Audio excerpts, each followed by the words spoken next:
এই বৃষ্টি কি আর থামবে না? সকাল থেকে বৃষ্টি, রাত হয়ে গেল তাও থামছে না। রুমে বসে টিভি দেখছি আর খাবার খাচ্ছি। হঠাৎ খেয়াল করলাম আমার পাশে কেউ বসে আছে। কেউ আমার রুমে আসলে আমি বুঝতে পারতাম। কিছু না বলে মাথাটা ঘুরিয়ে পাশে তাকালাম। ওমা, কে এটা? এই, কে রে তুই? আমার কথা শুনে চিকন গলায় বলে উঠল, আমি আমি পেতনি আমি পেতনি। তা তুমি পেতনি হও আর ডাইনি হও, তাতে আমি কি করব শুনি? আমাকে দেখে ভয় করছে না তোর? না, কিসের ভয়? তাই দাঁড়া, এক্ষুনি তোর ঘাড় মটকাবো, তখন বুঝবি। বললেই হলো? গার্লফ্রেন্ড হবা নাকি তাই বলো? এটা বলে কি রে, পাগল হলো নাকি? এই দেখ আমার ভয়ানক চেহারা। বাহ, মুখের ফেসটা সুন্দর, কিন্তু মুখের মধ্যে এটা কাটা দাগ কিসের? চোখগুলো এরকম জলজল করছে কেন? আর চুলের অবস্থা এরকম কেন? শ্যাম্পু করো না নাকি? এটা কার পাল্লায় পড়লাম রে? আসছি ঘাড় মটকাবো, কিন্তু তোর এসব প্যাচাল শোনার চেয়ে চলে যাওয়া ভালো। থাক তুই। এই দাঁড়াও, বললেই হলো চলে যাবা? বাইরে বৃষ্টি হচ্ছে, গেলে তো ভিজে যাবে। আমি কি তোর মতো গাধা নাকি? আমি কি মানুষ যে ভিজে যাব? বৃষ্টির মধ্যে যাবার কি দরকার? গল্প করছি করছি, তোর বাজে কথা শোনার সময় নেই। আচ্ছা, আমার রুমে কি করো? কি করতে আসছো? তুই ভাজা পোড়া খাচ্ছিস কেন? তা খাবো না তো কি করব? তাতে তোমার সমস্যা কি? আমার সমস্যা হয় জানিস না, ভূতেরা ভাজা পোড়ার প্রতি দুর্বল। তাতে আমার কি? এতই যদি দুর্বল হও তাহলে আমি খাই, তুমি বসে বসে দেখো। তুই কি আমাকে খেতে দিবি নাকি তোর রক্ত খাবো? বললেই হলো, রক্ত খাওয়া এত সহজ নাকি? আচ্ছা, তুমি খেতে চাচ্ছ তাহলে একটু অপেক্ষা করো, আমি খাবার নিয়ে আসছি। এবারে কয়েকটা শুকনো মরিচ পুড়ে নিয়ে আসলাম। পেতনিটার কাছে এসে বললাম, এই নাও, খেয়ে নাও। দে দে, অনেক ক্ষুধা পেয়েছে। এই বলে কয়েকটা মরিচ মুখে নিয়ে খেতে লাগলো। একটু পর আমাকে বলতে লাগলো, তুই কি দিলি? ও মাগুরে, মরে গেলাম, মুখটা পুড়ে গেল। ওই কি দিলি খেতে, বল, এক্ষুনি বল, নইলে সত্যি এবার তোর রক্ত খাবো।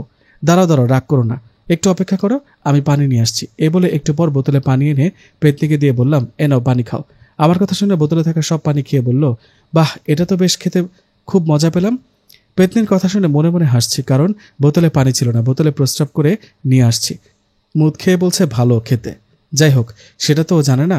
পেতনির দিকে তাকিয়ে বললাম, তুমি থাকো কোথায়?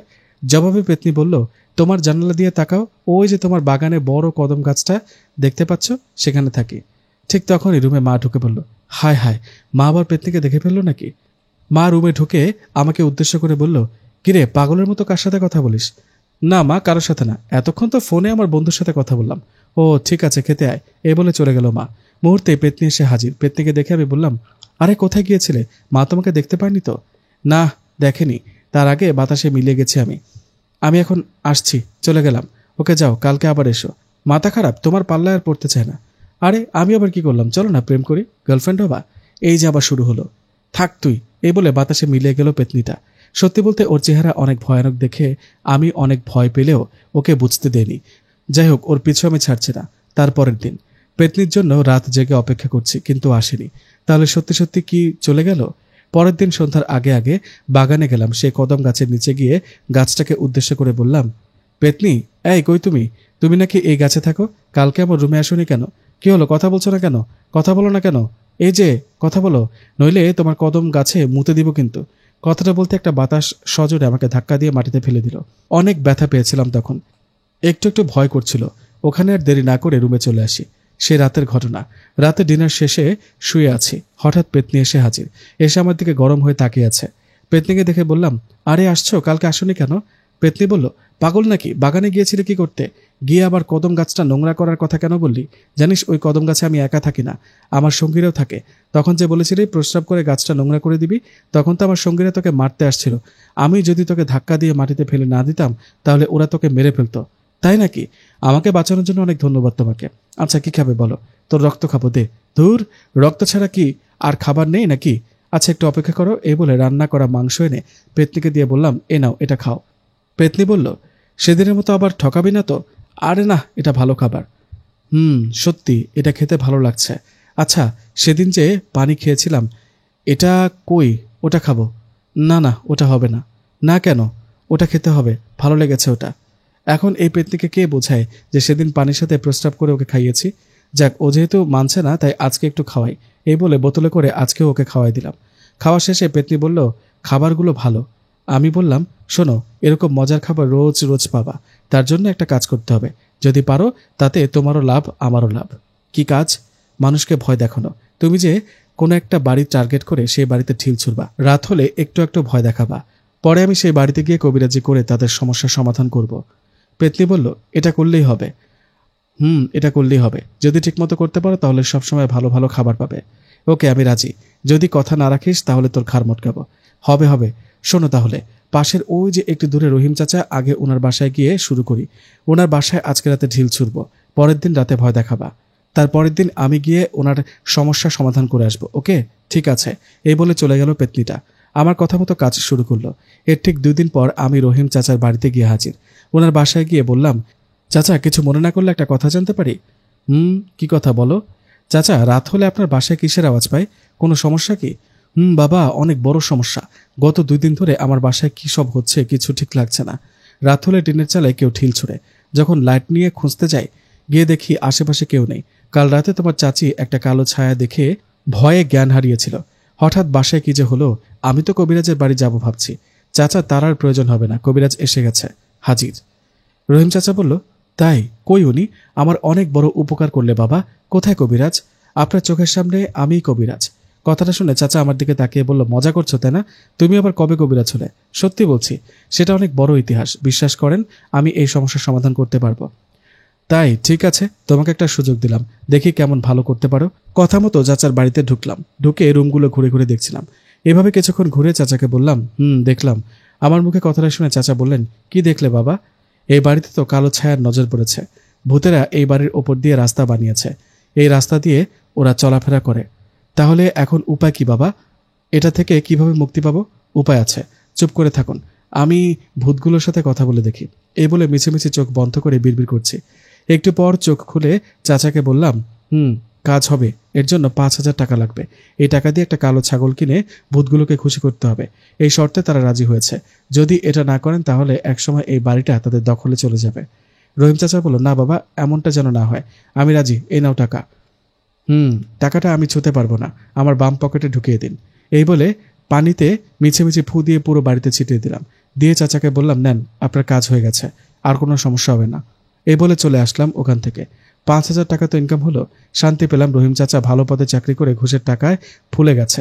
ওনার বড় মেয়েটাকে পছন্দ করতাম, বেকার বলে অন্য কোথাও বিয়ে দিয়ে দিয়েছে। 5,000 টাকা না নিয়ে 10,000 নেওয়া উচিত ছিল। যাই হোক, সেদিন বিকেলবেলা মা আমাকে বলেছে, কিরে, তুই নাকি রহিম ভাইয়ের বাসায় গিয়েছিলি, তুই নাকি কবিরাজ।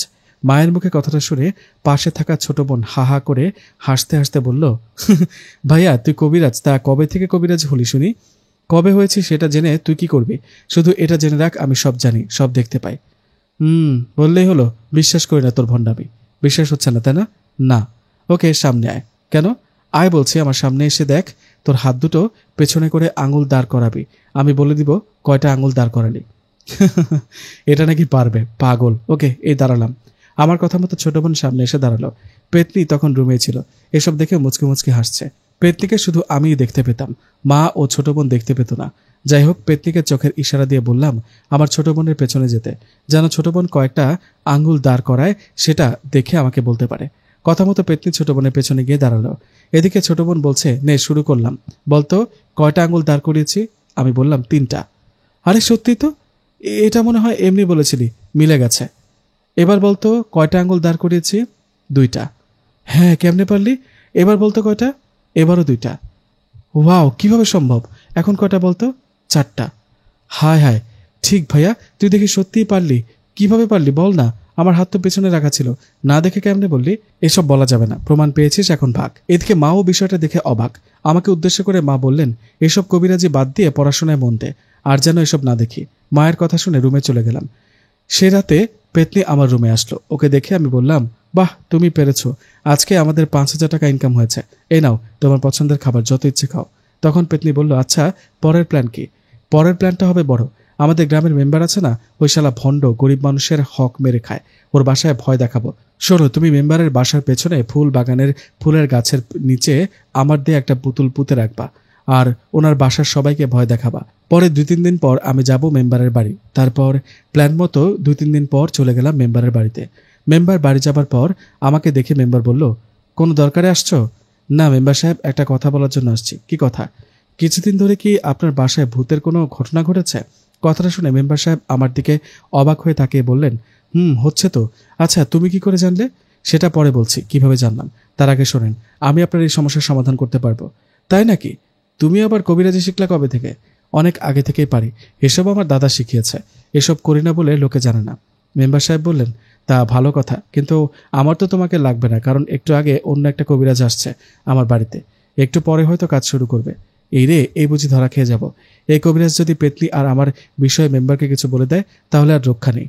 তাই বুদ্ধি করে মেম্বার সাহেবকে বললাম, না না, ভুলেও এই কাজ করবেন না, অনেক বড় ক্ষতি হয়ে যাবে। কোন কাজ? অন্য কবিরাজ দিয়ে কাজ করালে ক্ষতি হয়ে যাবে। শোনেন, কাল রাতে আমি স্বপ্নে দেখলাম একটা কালো ছায়া আমাকে এসে বলছে, মেম্বার বাড়িতে ভয়ানক কিছু হচ্ছে, তুই যা সমাধান কর, উপকার কর।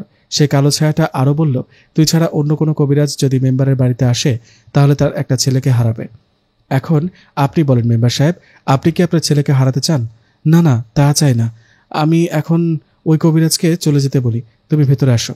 যাক, এতক্ষণে তাহলে কাজ হলো। কথা মতো ওই কবিরাজ চলে গেল। মেম্বার সাহেব আমাকে বলল কাজ শুরু করতে।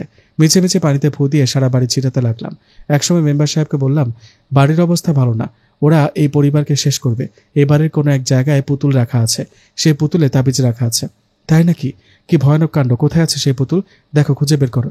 এক গ্লাস পানি দিন, দেখছি। এই বলে ভরা পানির গ্লাসের দিকে মিছিমিছি এক দৃষ্টিতে তাকিয়ে বলে উঠলাম, এদিকে বাগানে, আপনার বাগানের ফুল গাছের নিচে আছে সেই পুতুল। এই বলে ওনাকে সাথে নিয়ে ফুল গাছের নিচ থেকে পুতুলটা তুলে ফেললাম। এটা দেখে তো মেম্বার অনেক ভয় পেয়ে বলে উঠলেন, হায় হ্যাঁ, সত্যি তো। বাবা প্লিজ এটা সমাধান করো, চিন্তা করবেন না, কাজ হবে। আর এসব হবে না, বিনিময়ে একটা গরু কোরবানির টাকা দিতে হবে। আপনার বাড়িতে যেসব ভূত প্রেত আছে সেগুলোকে একটা গরু দিয়ে খুশি করে অনেক দূরে পাঠাবো। ঠিক আছে, আমি রাজি। আর যেন কোনো সমস্যা না হয়। আশা করি আর সমস্যা হবে না। এই বলে একটা গরু কেনার টাকা নিয়ে বাসায় চলে আসলাম।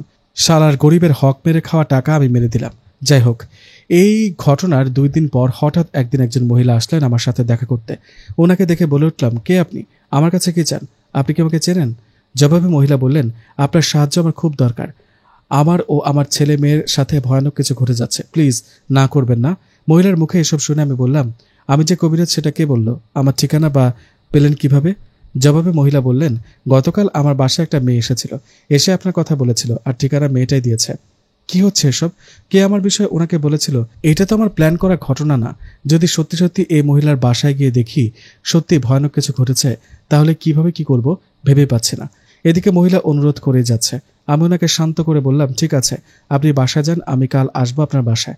এই বলে চলে যান উনি। সে রাতে পেতনিকে স্মরণ করি। আমি স্মরণ করাতে পেতনি দেখা করে আমার সাথে। দেখা হতে আমি বললাম, আরে একটা তো ঝামেলায় পড়েছি। দিনের বেলা একটা মহিলা আসছে আমার সাথে দেখা করতে। ওনার বাসায় নাকি সমস্যা। কে জানি আমার কথা বলেছে। আমি বলেছি ওনাকে, মানে মানে আমি মানুষের রূপ নিয়ে মহিলার কাছে গিয়ে তোমার ঠিকানা দিয়ে আসছি। আমি বলেছিলাম তোমার সাথে যেন দেখা করে। কেন বলেছ? ওই, এটা কি আমাদের প্ল্যান নাকি? ওনার বাসায় তো কখনো যায়নি। কাল ওনার বাসায় গিয়ে যদি দেখি সত্যি ভূতের সমস্যা, তখন কি হবে? তুমি কাল ওনার বাসায় যাবে আর ওনার পরিবারের সাথে কি কি ঘটেছে সব শুনবে। মহিলাটা বিপদে আছে, আমাদের উচিত ওনাকে সাহায্য করা। আরে তাই নাকি? কি বিপদ? মহিলাটার স্বামী মারা গেছে, ওনার এক ছেলে ও এক মেয়ে।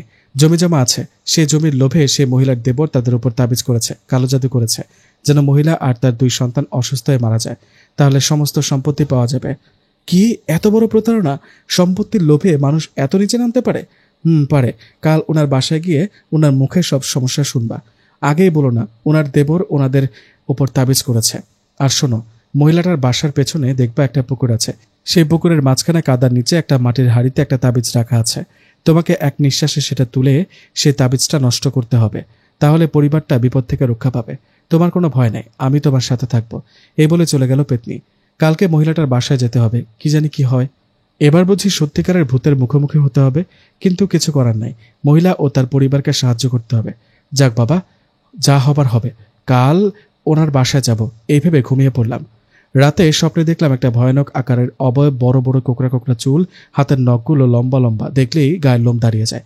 সেই অবয়বটা আমাকে বলছে, সাবধান, বাঁচবি না, বড় উপকারী হতে গিয়ে নিজের ক্ষতি করিস না, কালকে ওই মহিলার বাড়িতে যাবি না, তুই গেলে তোকে মেরে ফেলবো। কথাটা শুনে ঘুম ভেঙে গেল। সকাল হয়ে গেছে। ঘুম থেকে উঠে ভাবতে লাগলাম, রাতে স্বপ্নে কি দেখলাম, কে ছিল ওটা, আমাকে ভয় দেখালো কেন? পেতনি নাকি? না না, পেতনি এরকম মজা করবে না, ও তো আমাকে ওই মহিলার বাসায় যেতে বলল। এই ভাবতে ভাবতে পেতনিকে স্মরণ করলাম। পেতনি কিছুক্ষণের মধ্যেই হাজির হলো। এসে আমাকে বলল, তুমি কি রেডি? আজকে বিকেলে মহিলার বাসায় যাবা, গিয়ে কি কি সমস্যা আগে শুনবা, তারপর আমি বলবো কি কি করতে হবে, কেমন? আমার না ভয় করছে। তাই না? আমাকে দেখে ভয় করে না? আমার ভয়ানক চেহারা দেখে কি ভয় করে না? না, তোমাকে দেখতে ভালো লাগে, একদম প্রেমে পড়ে যায়। পেতনি বলল। আবার শুরু হলো। বেশি কথা না বলে বিকেলবেলা ওনার বাসায় যাবা, আমি আছি, কোনো ভয় নেই। এই বলে চলে গেল পেতনি। সেদিন বিকেলবেলা আমি সেই মহিলার বাড়িতে গেলাম। আমাকে দেখে মহিলা বললেন, আসেন আসেন, বসেন এখানে। আমার এই ছোট বাড়িতে আমিও, আমার 2 সন্তান, 3 জনের পরিবার। আসলে মহিলাটাকে দেখে মনে হলো ওনার সাহায্যের দরকার। ওনার বাসায় যাবার পর ওনার রুমগুলো হেঁটে হেঁটে দেখছিলাম। রুমের মধ্যে কেমন গরম আবহাওয়া। যাই হোক, রুমগুলো ঘুরে মহিলাটাকে বললাম, আন্টি এখন বলেন তো, আপনার ও আপনার ছেলে মেয়েদের সাথে কি ঘটেছে আর কতদিন ধরে ঘটেছে? তখন মহিলাটা বলতে শুরু করলেন, শোনেন তাহলে, আজ থেকে 1 মাস আগের কথা। এক রাতে হঠাৎ ঘুমটা ভেঙে যায় আমার। আমি শুনতে পাই আমার বড় ছেলেটা কার সাথে যেন কথা বলছে। বিছানা থেকে উঠে দরজার ফাঁক দিয়ে পাশের রুমে তাকালাম। তখন দেখলাম আমার ছেলে একা একা কার দিকে তাকিয়ে যেন কথা বলছে। রুমে কেউ নেই। তাহলে কার সাথে কথা বলছে ও? এরকম অবস্থা দেখে হঠাৎ করেই রুমে ঢুকে পড়ি আমি। রুমে ঢুকে ছেলেকে কিছু জিজ্ঞাসা করি, বাবা এত রাতে কার সাথে কথা বলছিলি? জবাবে আমার ছেলে বলে, মা ওই যে একটা লোকের সাথে, সাদা কাপড় পরা একটা লোক আমার পাশে ছিল, তুমি দেখতে পাওনি, ওনার সাথে কথা বলছিলাম। উনি বলেছে আমাকে নাকি কোথায় বেড়াতে নিয়ে যাবে। ছেলেটার মুখে কথাটা শুনে আমি অবাক হয়ে গিয়েছিলাম, কারণ আমি তো রুমে কাউকে দেখতে পাইনি। এরপরের রাতের ঘটনা, আমি উঠে টয়লেটে গিয়েছিলাম। টয়লেট শেষে যখন রুমে আসলাম, এসে যা দেখলাম সেটা দেখে আমার অবস্থা শেষ। আমি দেখলাম আমার বিছানায় আমি শুয়ে আছি। এটা কিভাবে সম্ভব বলেন? নিজেকে নিজে দেখছি। আমাকে দেখে বিছানায় থাকা আমার মতো অবয়বটা আমার দিকে তাকিয়ে ভয়ানকভাবে হাসতে থাকে। এটা দেখে একটা চিৎকার দিই। আমার চিৎকার শুনে পাশের বাসার ভাবি আসে। তখন রুমে ঢুকে দেখি কেউ নেই। শুধু কি তাই, এরপর থেকে আমার ছোট মেয়েটা রোজ রাতের স্বপ্নে ভয় পেয়ে চিৎকার দিয়ে উঠত। আমার যদি রাতে ঘুম ভেঙে যেত, আমি দেখতাম আমার পাশে কালো কালো ছায়া বসে আছে, আমাকে দেখে বাতাসে মিলিয়ে যায়। আর কি বলবো, মাঝে মাঝে আমার ছেলেটাকে খুঁজে পাই না। অনেক খোঁজাখুঁজি করে দেখি আমার বাসার পেছনে যে পুকুরটা, সেখানে সাঁতার কাটছে। দিনের বেলায়ও না, রাতের বেলায়ও এরকম হয়। সবচেয়ে অবাক করা বিষয় হলো, ও সাঁতার জানে না, তাহলে মাছ পুকুরে সাঁতার কাটে কিভাবে? আমার ছেলেকে উপরে উঠিয়ে যখন জিজ্ঞেস করি, তুই পুকুরে কেন? তখন ছেলে বলে, মা আমি কিছু জানি না, কিভাবে পুকুরে আসলাম, কেনই বা সাঁতার কাটছি। এরকম আরো অনেক সমস্যা হচ্ছে। আপনি কিছু করেন বাবা, কিছু একটা করেন। এসব কথা মহিলাটা আমাকে বলছিল। এতক্ষণ ওনার মুখে কথাগুলো শুনে বুঝলাম সমস্যা অনেক ভয়াবহ। কথাগুলো শুনে মহিলাটাকে বললাম, আন্টি সবে তো শুনলাম, আমাকে একটু একা থাকতে দেন। এই রুমটাতে আমি একা থাকতে চাই কিছুক্ষণ, আপনি বাইরে যান। আমার কথায় উনি বাইরে চলে গেলেন। আমি পেতনিকে ডাকলাম, ও আসলো। পেতনি আসার পর ওকে সব খুলে বললাম।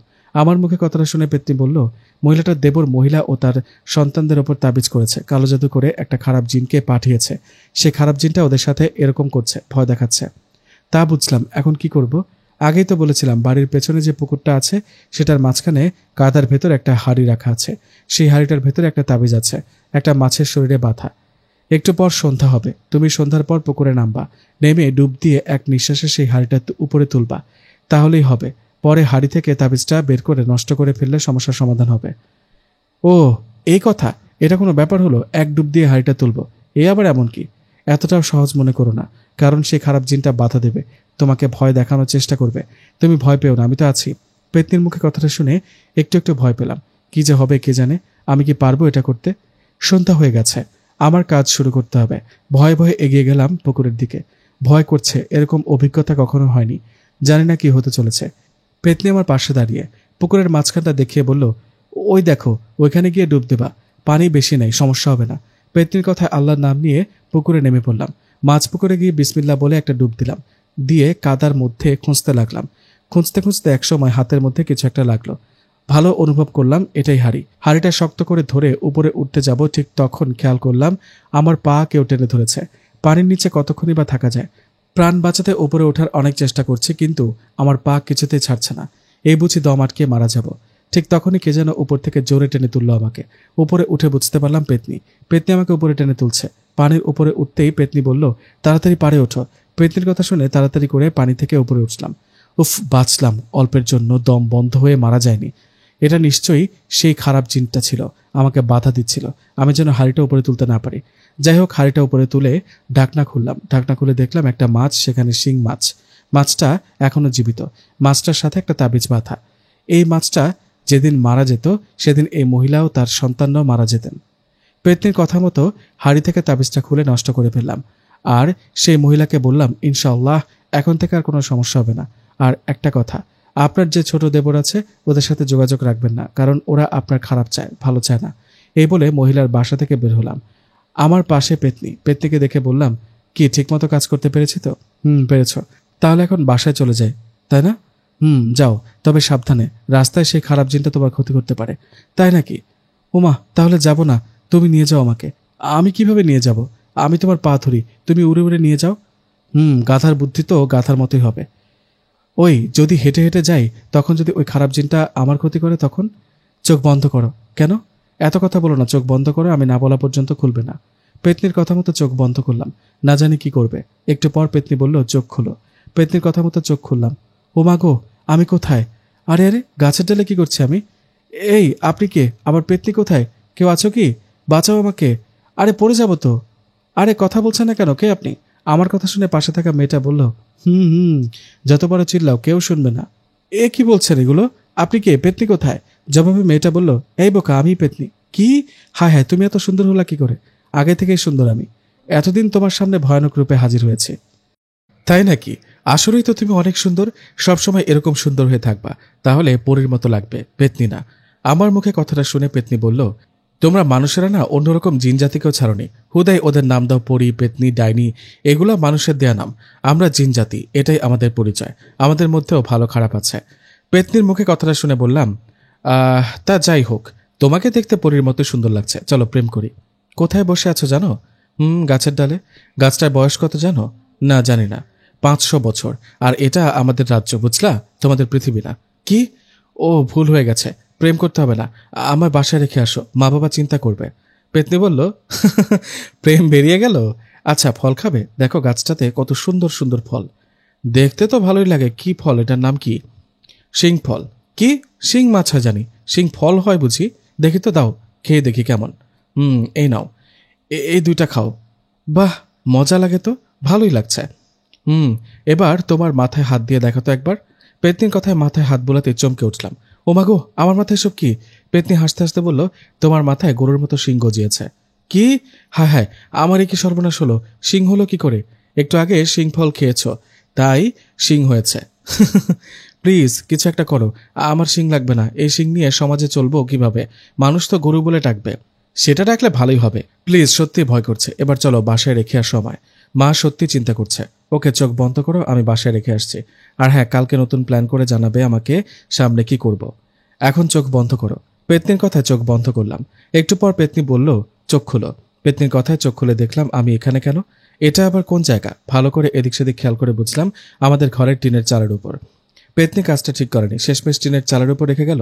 টিনের চালের উপর থেকে চিৎকার করছি, মা, ও মা, আমাকে নিচে নামাও। আমার চিৎকার শুনে মা, বাবা, ছোট বোন সবাই বেরিয়ে এলো। বাইরে এসে আমাকে বলল, কি রে, তুই টিনের চালের উপর কি করছিস? এখন কি বলি, পড়লাম এক বিপদে। মায়ের কথা শুনে বলে উঠলাম, মা, আসলে হয়েছে কি, টিনের চালে উঠে দেখলাম কোথায় ফুটা আছে। বৃষ্টির সময় আমার রুমে পানি পড়ে আছে, তাই ফুটোটা বন্ধ করতে উপরে উঠেছি। এখন নামতে পারছি না। আরে পাগল, তাই বলে রাতের বেলা উঠবি? দাঁড়া, মই দিই, এটা দিয়ে নিচে নেমে আয়।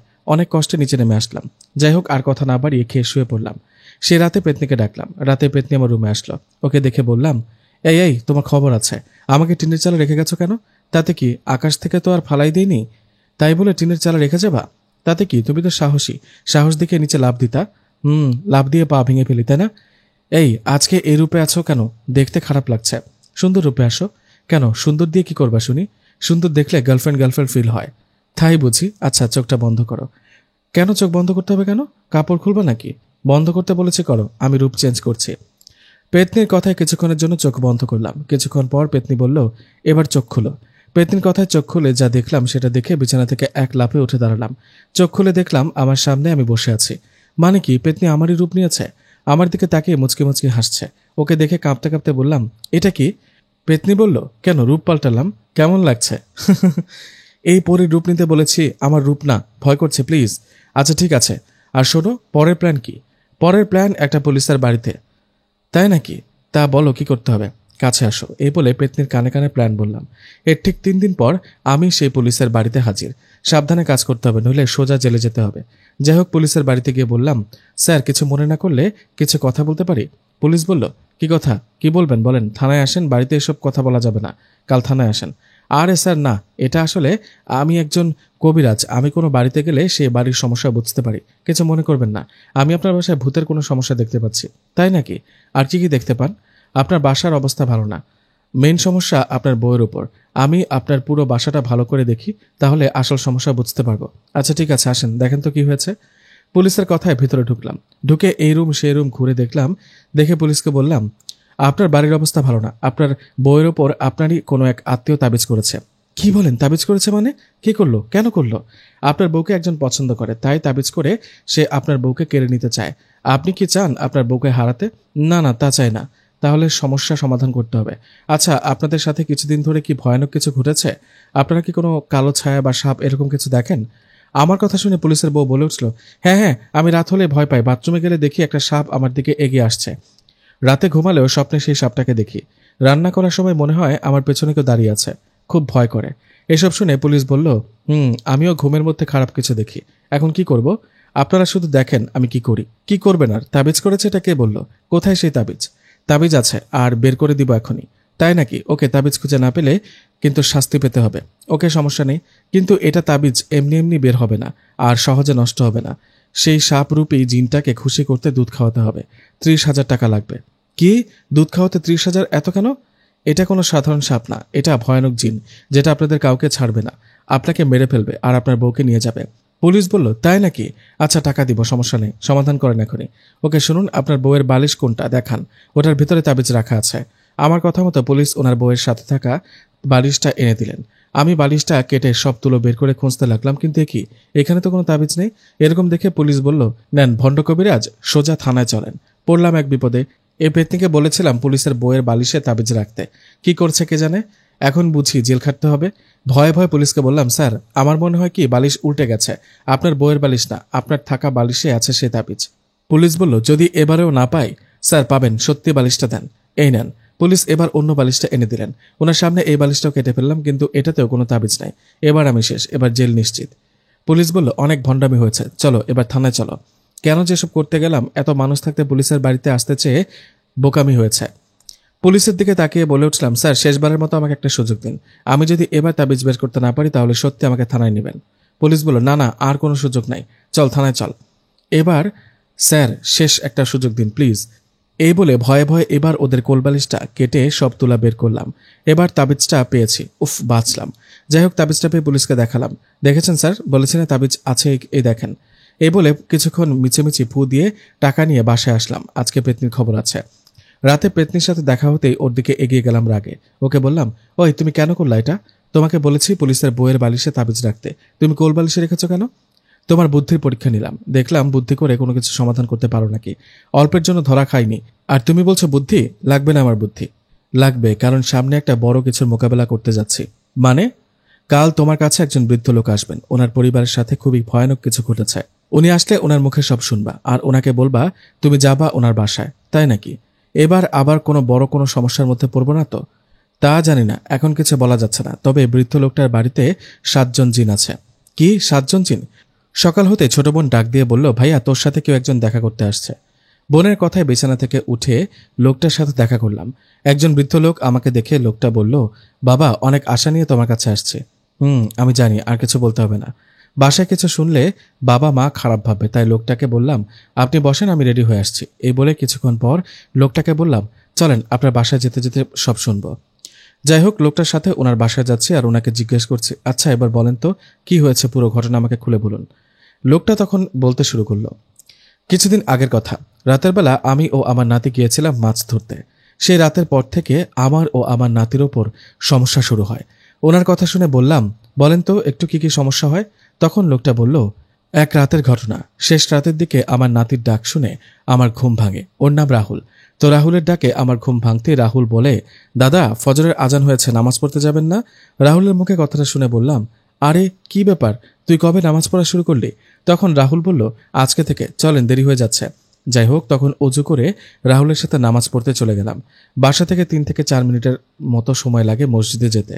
যখন আমরা দুইজন মাঝ রাস্তায় গেলাম তখনই আমি রাহুলকে বললাম, রাহুল নামাজ পড়া শুরু করলি আর ছাড়বি না তো? কিন্তু আমার কথায় কোনো উত্তর পেলাম না, তাই পেছনে ফিরে রাহুলের দিকে তাকালাম। তাকিয়ে যা দেখলাম সেটা দেখার আশা আমি করিনি। আমি দেখলাম আমার পেছনে রাহুল নেই, আমার পেছনে 4 জন ভয়ানক আকারের অবয়ব দাঁড়িয়ে আছে। তাদের চেহারা এতটাই ভয়ানক ছিল যে ওদের দেখলেই শরীরে কাঁপুনি এসে গেছে, আমার শরীর পাথর হয়ে গেছে। সামনের দিকে দৌড় দেব ভাবছি, কিন্তু আমার সামনেও 3 জন ভয়ানক অবয়ব দাঁড়িয়ে আছে। এসব কি হচ্ছে আমার সাথে? তখন বুঝতে পারলাম রাহুলের রূপে কোনো খারাপ কিছু আমাকে বাসা থেকে বের করে নিয়ে আসছে। কিন্তু আমি তো কারো ক্ষতি করিনি, তাহলে এরা কি চায় আমার কাছে? তখন সাহস করে বলে উঠলাম, দেখুন, আমি তো আপনাদের কোনো ক্ষতি করিনি, আপনারা আমার কাছে কি চান? তখন ওদের মধ্যে থাকা একজন বলে ওঠে, তোর প্রাণ চাই, জানের বদলে যান। তোর এত বড় সাহস, আমাদের ভাইকে মেরে ফেলেছিলি, তোকেও মরতে হবে, তোর পরিবারকে শেষ করে দেব। এসব শুনে আগা মাথা কিছুই বুঝতে পারছিলাম না। কার কথা বলে? আমি তো কাউকে মারিনি। এদিকে সে ভয়ানক অবয়বগুলো আমার দিকে এগিয়ে আসতে আসতে ঠিক তখনই ফজরের আজান দেয়। আজানের আওয়াজ পেয়ে অবয়বগুলো বাতাসে মিলিয়ে যায়, যাবার আগে বলে যায়, তোকে ছাড়বো না, আবার আসবো। প্রাণের ভয় তখন এক দৌড়ে মসজিদে চলে যাই আমি। তারপর থেকে নানাভাবে ভয় দেখাতে থাকে সেই অবয়বগুলো। শুধু আমার সাথে না, আমার পরিবারের সবার সাথে মাঝে মাঝেই তো আমার নাতিকে জ্ঞান হারানো অবস্থায় গাছের নিচে পুকুর পাড়ে এসব জায়গায় পায়। আরও অনেক সমস্যা হয়। কি করব, আপনি দেখুন কি করা যায়। লোকটার মুখে এসব কথা শুনতে শুনতে ওনার বাসায় পৌঁছালাম। ওনার বাসায় গিয়ে বাসাটা ঘুরে দেখলাম। বাসাটা ঘুরে দেখার পর পেতনিকে স্মরণ করলাম। একটু পর পেতনি আসলো, এসে বলল, কি হলো, ওনার মুখে সমস্যা শুনেছ? শুনেছি, এই বলে পেতনিকে সব ঘটনা খুলে বললাম। আমার মুখে ঘটনা শুনে পেতনি বলল, ওরা আসলে 7 জন জিন, যারা এই পরিবারের ওপর প্রতিশোধ নিতে চাচ্ছে। কিসের প্রতিশোধ? কিছুদিন আগে ওই লোকটা আর ওনার নাতি রাতের বেলা মাছ ধরতে গিয়েছিল। মাছ ধরার শেষে যখন বাসায় ফিরল, তখন রাস্তায় তারা একটা সাপকে দেখতে পায়। সাপটাকে দেখে ওরা দুজনে লাঠি নিয়ে আঘাত করে মেরে ফেলে। আসলে ওটা কোনো সাধারণ সাপ ছিল না, ওটা ছিল একটা জিন, সাপ রূপে ঘোরাফেরা করছিল। এই যে 7টা জিন, এটা ওই জিনটার ভাই। এরা 8 ভাই ছিল, তাদের মধ্যে একজনকে মেরে ফেলেছে লোকটা। তাই ওদের ওপর প্রতিশোধ নেওয়ার জন্য এসব ভয়ানক ঘটনা ঘটেছে। পেতনির মুখে কথাটা শুনে বললাম, ও, এই তাহলে আসল কাহিনী। তা এখন কি করব? লোকটার নাতি রাহুল ছেলেটা আছে না, ওর ওপর জিনগুলোকে হাজির করো আর কথা বলে দেখো। পেতনির কথায় রাহুলের ওপর জিনগুলোকে হাজির করলাম। হাজির হয়ে জিনগুলো বলতে লাগলো, ছোট বাচ্চা, বল আমাদের কেন হাজির করলি? মনের মধ্যে সাহস নিয়ে বললাম, এই পরিবারের ওপর কেন করছো এগুলা? জবাবে জিনগুলো বলে, আমাদের ভাইকে মেরেছে ওরা, ওদেরকেও মরতে হবে। ওরা না জেনে ভুল করেছে। ওরা যদি জানতো তোমাদের ভাই সাপ রূপে ঘোরাফেরা করবে, তাহলে কখনোই মেরে ফেলতো না। আমার কথা শুনে জিনগুলো বলে উঠল, এত কিছু বুঝি না, আমাদের ভাইকে হারিয়েছি, এখন ওদেরকে ছাড়বো না। এই বলে চলে গেল জিনগুলো। অবাক হয়ে পেতনির দিকে তাকালাম। পেতনি ইশারা দিয়ে বলল, বাইরে আসো। বাইরে যাবার পর পেতনি বলল, এরা এভাবে যাবে না, অন্য উপায়ে তাড়াতে হবে। লোকটাকে বলো কালকে আবার আসবে। পেতনির কথায় লোকটাকে বললাম, কাল আসবো। এই বলে বাসার দিকে চলতে লাগলাম। বাসার দিকে যাবার পথে হঠাৎ রাস্তায় থমকে গেলাম। আমার সামনে সে ভয়ানক জিনগুলো দাঁড়িয়ে আছে। সবাই রেগে আমার দিকে তাকিয়ে আছে। আমি কিছু বলার আগেই সেই জিনগুলো আমার দিকে ধেয়ে আসতে শুরু করলো। ঠিক তখনই আমার সামনে চলে আসলো পেতনি। পেতনিকে দেখে জিনগুলো থেমে গেল আর পেতনির দিকে তাকিয়ে বলল, কে এই নূরজাহান? পেতনির দিকে অবাক হয়ে তাকিয়ে রইলাম। ওদিক থেকে সে জিনগুলো বলছে, নূরজাহান, তুই তুই এখানে কেন? আমাদের বাধা হয়ে দাঁড়াবি না, চলে যা। এই পরিবারকে শেষ করে দিব, তার সাথে এই কবিরাজকেও। এটা শুনে পেতনি রেগে একটা গর্জন দিল। আশেপাশে মনে হচ্ছিল তখন ঝড় শুরু হয়েছে, গাছগুলো মনে হয় ভেঙে মাটিতে পড়ে যাবে। পেতনির গর্জন শুনে সে জিনগুলো বলে উঠল, এখন চলে যাচ্ছি, কিন্তু আমরা এর প্রতিশোধ নিব। চারদিক শান্ত হয়ে গেল। পেতনি আমার দিকে তাকিয়ে বলল, বাড়িতে চলে যাও, রাতে আমি আসবো, তখন কথা হবে। পেতনির কথায় বাড়িতে চলে গেলাম। সে রাতে পেতনি আমার রুমে আসলো। পেতনিকে দেখে বললাম, আসছো? আচ্ছা, এখন কি করব? আমার তো মনে হয় না জিনগুলো ওদের ক্ষতি না করে পিছে ছাড়বে না। অনেকটা সেরকম, পরিবারটার ক্ষতি করার আগে ওদের এখান থেকে তাড়াতে হবে। সেটা কিভাবে করলে তাদের তাড়াতে পারবো? কাজটা একটু কঠিন হবে। এই কাজটা করতে তোমার অনেক সাহসের পরিচয় দিতে হবে। কি কাজ? তোমাকে আমাদের রাজ্যে যেতে হবে। কথাটা শুনে অবাক হয়ে ভয়ে বললাম, কিভাবে যাব আমি? চিন্তা করো না, আমি যেভাবে বলবো ওভাবে যাবা। তোমার সাথে 2টা পরী থাকবে তোমার গার্ড হিসেবে। বড় সমস্যা হলে ওরা তোমাকে বাঁচাবে। কখন যাব আর কিভাবে যাব বলে দাও। জবাবে পেতনি বলল, কাল রাতের বেলা তোমাকে বলবো, আর কালকেই যাবা আমাদের রাজ্যে। একটু আধটু ভয় পেলেও পেতনির উপর ভরসা ছিল আমার। ও কখনো ক্ষতি হতে দিবে না আমার। যাই হোক, পরের রাতে পেতনি আমার রুমে চলে আসলেন। এসে বললেন, তুমি রেডি তো? রেডি। বলো এখন কি করব? মনোযোগ দিয়ে শোনো। এখানে তুমি কিছুক্ষণ চোখ বন্ধ করে রাখবা। যখন চোখ খুলবা তখন তুমি দেখবা তুমি একটা নদীর পাড়ে। ভয় পাবা না, এই নদীটা তুমি চিনবে না।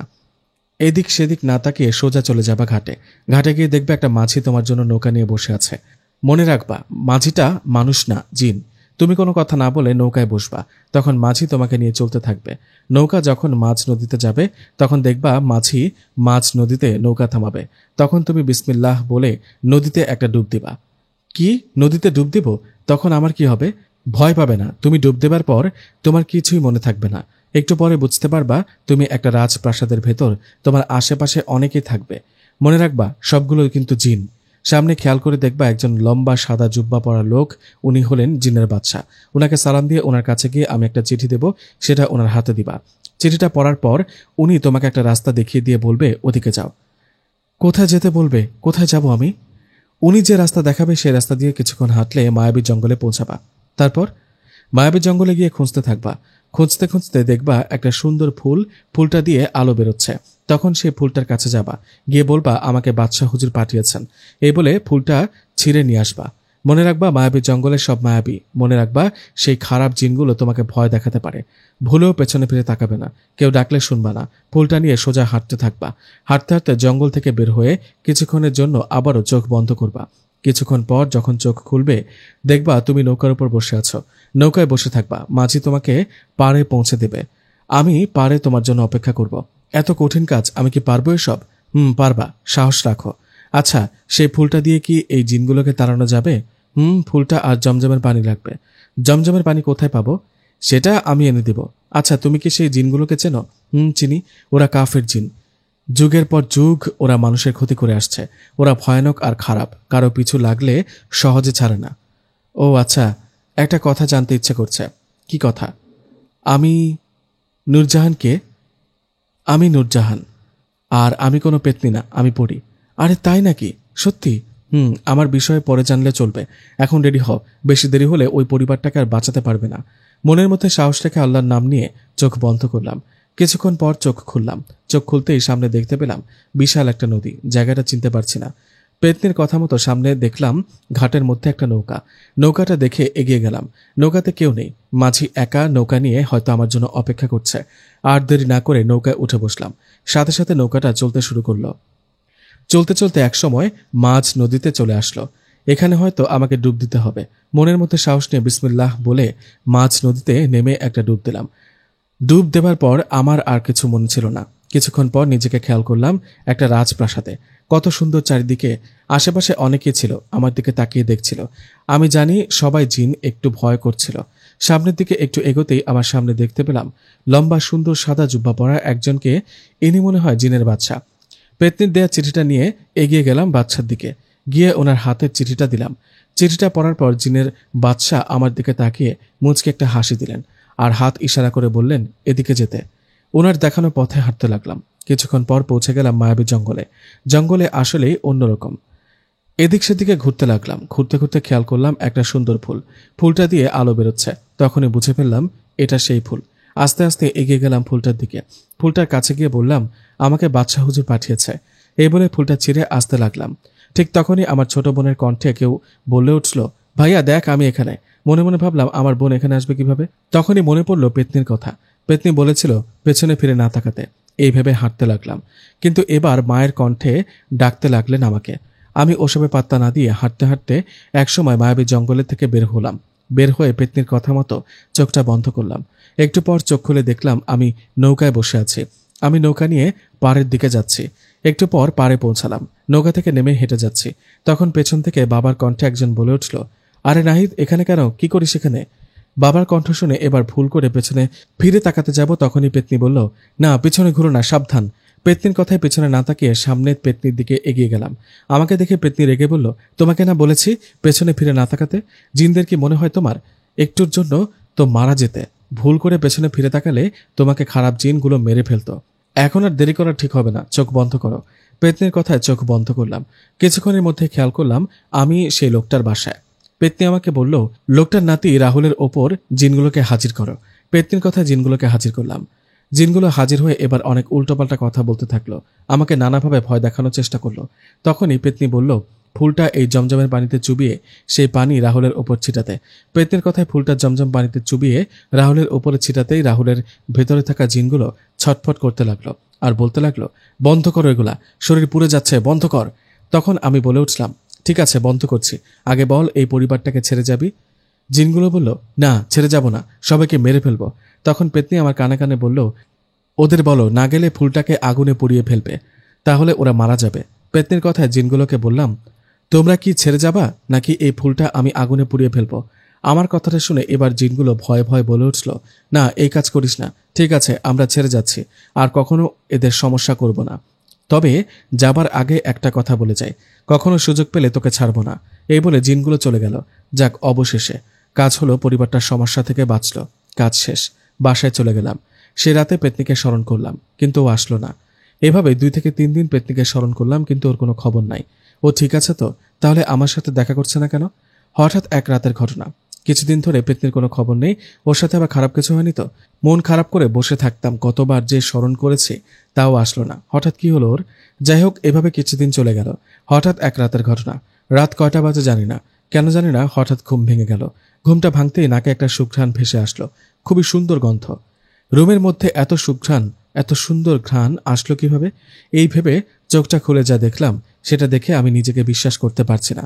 আমি দেখলাম আমি একটা বাগানে, চারদিকে সুন্দর সুন্দর ফুল, প্রজাপতি উড়ে বেড়াচ্ছে। চারদিকে ফুলগুলো থেকে সুন্দর সুঘ্রাণ বেরোচ্ছে। আমি কোথায়? একটু আধটু ভয় পেয়ে এদিক সেদিক তাকাচ্ছিলাম। হঠাৎ খেয়াল করলাম কিছু বাচ্চা ছেলে খেলা করছে। আমি এগিয়ে গেলাম বাচ্চাগুলোর কাছে। বাচ্চাগুলো কত সুন্দর! আমাকে দেখে বাচ্চাগুলো হাত ইশারা করে বলল, এদিকে যান। মনের অজান্তে সেদিকে যেতে লাগলাম। সামনে বিশাল এক রাজপ্রাসাদ। হাঁটতে হাঁটতে রাজপ্রাসাদে ঢুকলাম। পুরো রাজপ্রাসাদটা সাজানো, চারদিক থেকে সুঘ্রাণ ভেসে আসছে। আমাকে দেখে সবাই বলাবলি করছে, ও আসছে, ও আসছে, আসুন, আমরা আপনারই অপেক্ষায় আছি। এই বলে 2 জন আমার হাত ধরে একটা বড় চেয়ারে বসালেন। পাশে আরো 2টি চেয়ার রাখা। কি হচ্ছে এসব আমার সাথে? কি দেখছি? মনের অজান্তে কি করছি? এটা কি স্বপ্ন দেখছি না তো? পাশে থাকা একজনকে জিজ্ঞেস করলাম, আমি কোথায়, এটা কোন জায়গা? জবাবে উনি বললেন, জানতে পারবেন একটু পর। ঠিক তখনই একজন বলে উঠলেন, এই তো রানী আসছেন। ওনার মুখে কথাটা শুনে সামনের দিকে তাকিয়ে দেখলাম খুবই সুন্দর সাজানো একটা সুন্দরী মেয়ে এগিয়ে আসছে আমার দিকে। সামনে একটু আগাতেই ভালো করে লক্ষ্য করে দেখলাম, আরে এটা তো অন্য কেউ না, পেতনি। এটা আমি কি দেখছি? পেতনি! ওকে দেখে তো হা হয়ে ওর দিকে তাকিয়েছিলাম। পেতনি আমার সামনে এসে আমার পাশের চেয়ারে বসলেন। আমি এক দৃষ্টিতে ওর দিকে তাকিয়েছিলাম। পেতনি আমার দিকে ঘুরে বলল, কেমন আছো? কি হলো, দেখে অবাক হয়েছ? হুম, অবাক হবারই কথা। কোথায় ছিলে এই কয়দিন? কিছুদিন ধরে আসছো না আমার কাছে কেন? আর এসব কি? তুমি এখানে কেন? এটা কোন জায়গা? কি তুমি? ভয় পেও না, আর অবাক হবারও দরকার নেই। আমি জিনের বাদশার মেয়ে, এই রাজ্যের সকল পরীর রানী। কি? এটা কি সত্যি? হ্যাঁ, এটাই সত্যি। আর এটাও সত্যি, আমি তোমাকে ভালোবাসি। মানে? মানে আমি তোমাকে পছন্দ করি। তোমার মনে আছে প্রথম রাতের কথা? আমি এমনি এমনি তোমার কাছে যাইনি। তোমাকে আমার ভালো লেগেছিল বলেই তোমার কাছে গিয়েছিলাম। কি বলো, তাই নাকি? হুম। তুমি খুশি হওনি? সবসময় তো আমাকে বলতা চলো প্রেম করি। আজকে তোমার ইচ্ছাটাই পূরণ হয়েছে। কিছুদিন আগে তুমি যখন মায়াবীর জঙ্গলে যাবার জন্য আমাদের রাজ্যে এসেছিলে, তখন তোমাকে বলেছিলাম না বাদশাহ হুজুরকে একটা চিঠি দিতে? সেই চিঠিতে আমি লিখেছিলাম, এই ছেলেটাকে আমি পছন্দ করি বাবা, একে বিয়ে করতে চাই। তুমি যে বাদশাহ হুজুরকে দেখেছো, উনি আমার বাবা। তাই এবার বুঝলাম সেদিন চিঠিটা পড়ার পর কেন আমার দিকে তাকিয়ে মুচকি হেসেছেন। সবাই তোমাকে পছন্দ করেছেন, সবাই বিয়েতে রাজি। পেতনি শোনো, এত কিছু জানার পর আমাকে এখনো পেতনি বলবে? আমাকে নূরজাহান নয়তো পরি বলতে পারো। ওকে, তাহলে এখন থেকে পরি বলবো। আচ্ছা ঠিক আছে, তুমি বললা না তো বিয়েতে রাজি কিনা? আসলে আমার তো বাবা মা আছে, ওদেরকে কি বলবো, কিভাবে বোঝাবো, সেটা নিয়ে চিন্তা করো না। আমার বাবা মানুষরূপে তোমার মা বাবার কাছে যাবেন, গিয়ে বিয়ের প্রস্তাব দেবে। যদি ওনারা রাজি হন তাহলে তোমার আমার বিয়ে হবে, আর আমি মানুষরূপে তোমার সাথে সংসার করব। আমি বললাম, যদি বুঝে যায় তখন কি হবে?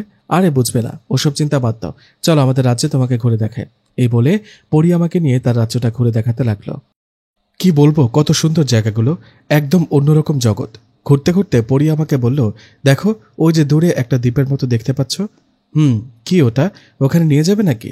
না বোকা, বাবা বলেন ওই জায়গাটা ভালো না, ওখানে খারাপ জিনদের বসবাস, ওখানে যেতে মানা। ও তাই নাকি? আচ্ছা, আমাকে বাসায় রেখে আসবা কখন? মা বাবা চিন্তা করছে হয়তো। যাবা, চিন্তা নেই, আমি তোমাকে রেখে আসবো।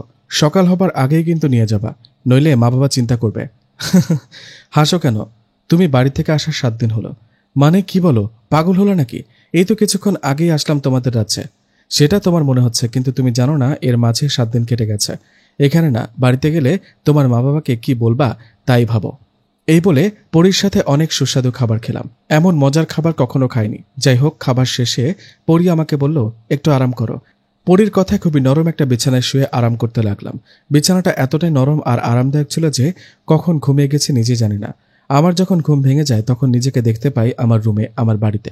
ভয় করছে মা বাবাকে কি জবাব দেব। যাক, কিছু তো একটা বলতে হবে। ভয়ে ভয়ে রুম থেকে বাইরে বের হলাম। আমাকে দেখে মা বাবা ছোট বোন সবাই অবাক, আমার দিকে এক দৃষ্টিতে তাকিয়ে আছে। কি ব্যাপার, আমার দিকে এভাবে তাকিয়ে আছো কেন?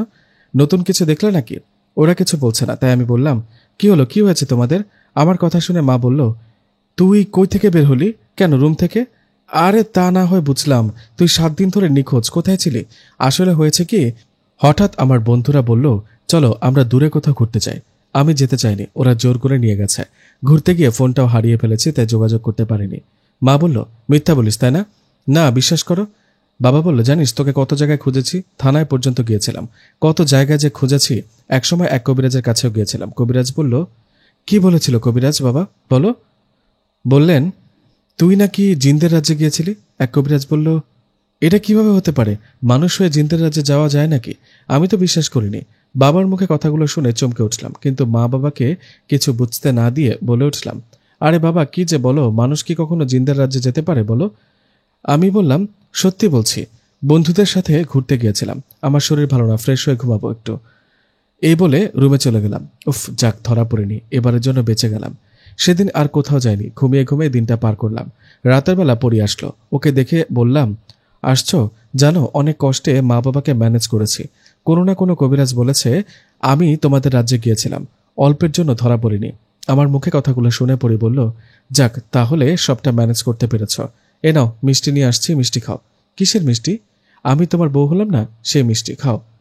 তাই না? বিয়ে না হতেই বউ হয়েছ? হয়েছি তো। আমি তো এখন থেকে তোমার সাথে থাকবো, ঘুমাবো। বললেই হলো।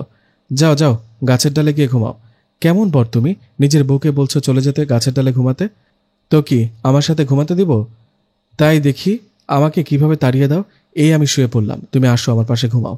না, যাব না। সত্যি আসবে না? না না না। তাহলে তো এবার আমার শক্তি প্রয়োগ করতে হয়। এ বলে আমার দিকে তাকিয়ে রইল। ওমা, অমনি আমি ওর দিকে যেতে লাগলাম। আমি নিজে যাচ্ছি না, কেউ যেন আমাকে ধাক্কা দিয়ে ওর দিকে নিয়ে যাচ্ছে। শরীরের সব শক্তি দিয়ে নিজেকে আটকানোর চেষ্টা করছি, কিন্তু পারছি না। একসময় ওর কাছাকাছি চলে গেলাম। ওর কাছে যেতেই পরি বলল, এখন কেমন হলো? আমার কাছে নাকি আসবে না? ওটা তো এমনি বলেছিলাম। এখন তো বলবাই, হেরে গেছো না। আচ্ছা ঘুমিয়ে পড়ো, আর হ্যাঁ, কাল থেকে আমি তোমার সাথে ঘুমাবো, বুঝলা? আজকে চলে যাচ্ছি। সত্যি চলে যাবা? থাকো, আমি তো মজা করেছিলাম এতক্ষণ। আরে না, আমি জানি, আসলে আমাকে আমার রাজ্যে যেতে হবে। তুমি ঘুমাও, কালকে আসবো। এই বলে চলে গেল পরি। আমি ঘুমিয়ে পড়লাম। মাঝরাতে কেন জানি না ঘুম ভেঙে গেল। ঘুম ভাঙতে অনুভব করলাম আমার রুমে কেউ আছে। পরিণত আবার, এই ভেবে পাশে তাকালাম। পাশে তাকিয়ে দেখলাম একজন মধ্যবয়স্ক লোক আমার দিকে তাকিয়ে আছে। বয়সে আমার বাবার মতোই হবে। উনি দেখতে সাধারণ মানুষের মতো না। তাই আর বুঝতে দেরি হলো না উনি কোনো মানুষ নাকি কোনো জিন। উনি আগে থেকেই আমার দিকে তাকিয়েছিলেন, মায়াবী এক চাহনি। আমি ওনার দিকে তাকাতেই আমাকে মায়াবী কণ্ঠে বলে উঠলেন, আপনি ভালো আছেন? ওনার কথা শুনে মাথা নাড়িয়ে বলে উঠলাম, আমি আলহামদুলিল্লাহ ভালো আছি। আপনি কে? আমার এখানে কি চান? কে আপনি? আমার কথা শুনে উনি কোনো কথাই বললেন না। আমার দিকে তাকিয়ে মুচকে একটা হাসি দিয়ে বলল, সময় হলে জানতে পারবে। এই বলে বাতাসে মিলিয়ে গেলেন তিনি। বুঝলাম না, কে ইনি? পরীর কোনো আত্মীয় নাকি? সেটা যাই হোক, কালকে পরী আসলে জানতে পারবো। এই বলে ঘুমিয়ে পড়লাম। পরের দিন সকালবেলা নাস্তা করছিলাম, হঠাৎ মা বলে উঠল, নাহিদ, রাতে কার সাথে কথা বলিস তুই? আমি বললাম, কই না তো মা, কারোর সাথে না। মিথ্যা বলবি না, সত্যি করে বল, কারোর সাথে আবার প্রেম টেম করিস না তো? না মা, কি বলো এসব? আমি কারোর সাথে কথা বলি না, ফোনেও বলি না, মিছে মিছে সন্দেহ করো না তো। এই বলে নাস্তা শেষে উঠে গেলাম। সেই রাতে পরি আসলো। ওকে দেখে বললাম, আজকে এত দেরিতে আসলা যে? জবাবে পরি বলল, দেরিতে আসার কারণ তো নিশ্চয়ই আছে, সেটা জানতে পারবে। কি কারণ? একটু পরে বলবো। এখনই বলো, নইলে কিন্তু পরীকে তাড়িয়ে দেব। জানো না আমি কবিরাজ। হো আচ্ছা, তো দেখি কবিরাজ মশাই, আমাকে তাড়ান দেখি, কবিরাজি করে দেখি আপনার ক্ষমতা কত বড়। পরীর কথা শুনে মিছিমিছি মুখ নাড়াতে লাগলাম। আমাকে বিড়বিড় করতে দেখে পরী হা হা করে হেসে বলল, আরে অভিনয় হয়েছে, থামেন, আপনাকে আর অভিনয় করতে হবে না, ভণ্ড কবিরাজ। ওই আমি ভণ্ড কবিরাজ না, আমি হলাম জিনের বাদশার জামাই। তা তো অবশ্যই। আচ্ছা শোনো, তোমাকে যেটা বলতে চেয়েছিলাম, কালকে আমার বাবা ও মা মানুষ রূপে তোমাদের বাড়িতে আসবে বিয়ের প্রস্তাব নিয়ে। কি, এত তাড়াতাড়ি বুঝি? হ্যাঁ, সমস্যা আছে নাকি তোমার? না তা না, আমার না ভয় করছে। আরে কিসের ভয়, কিচ্ছু হবে না, তুমি চিন্তা করো না। ওকে ঠিক আছে। সকাল 10টায় আমি রুমেই ছিলাম। হঠাৎ করে মিষ্টি হাতে দুজন লোক আমার বাসায় এলেন। আমি ওদের চিনতে পেরেছি। এরা পরীর মা বাবা মানুষের রূপে আসছে। ওদের না চেনার ভান করে বসে রইলাম। পরীর মা বাবাকে দেখে আমার বাবা বললেন, আপনাদের ঠিক চিনতে পারলাম না। বাবার মুখে কথাটা শুনে পরীর বাবা বললেন, আমাদেরকে চিনবেন না, আমাদের বাসা একটু দূরে। আমি একজন মাদ্রাসার শিক্ষক। আমরা আমাদের মেয়ের বিয়ের জন্য একটা ছেলে খুঁজছি। আপনাদের ছেলে আমাদের খুব পছন্দ। আমার যা কিছু আছে সবকিছুর মালিক ও হবে। আপনার ছেলেকে আমি আমার ছেলের মতো আদর করব। এটা শুনে বাবা বললেন, কি বলছেন এগুলো আবোল তাবোল?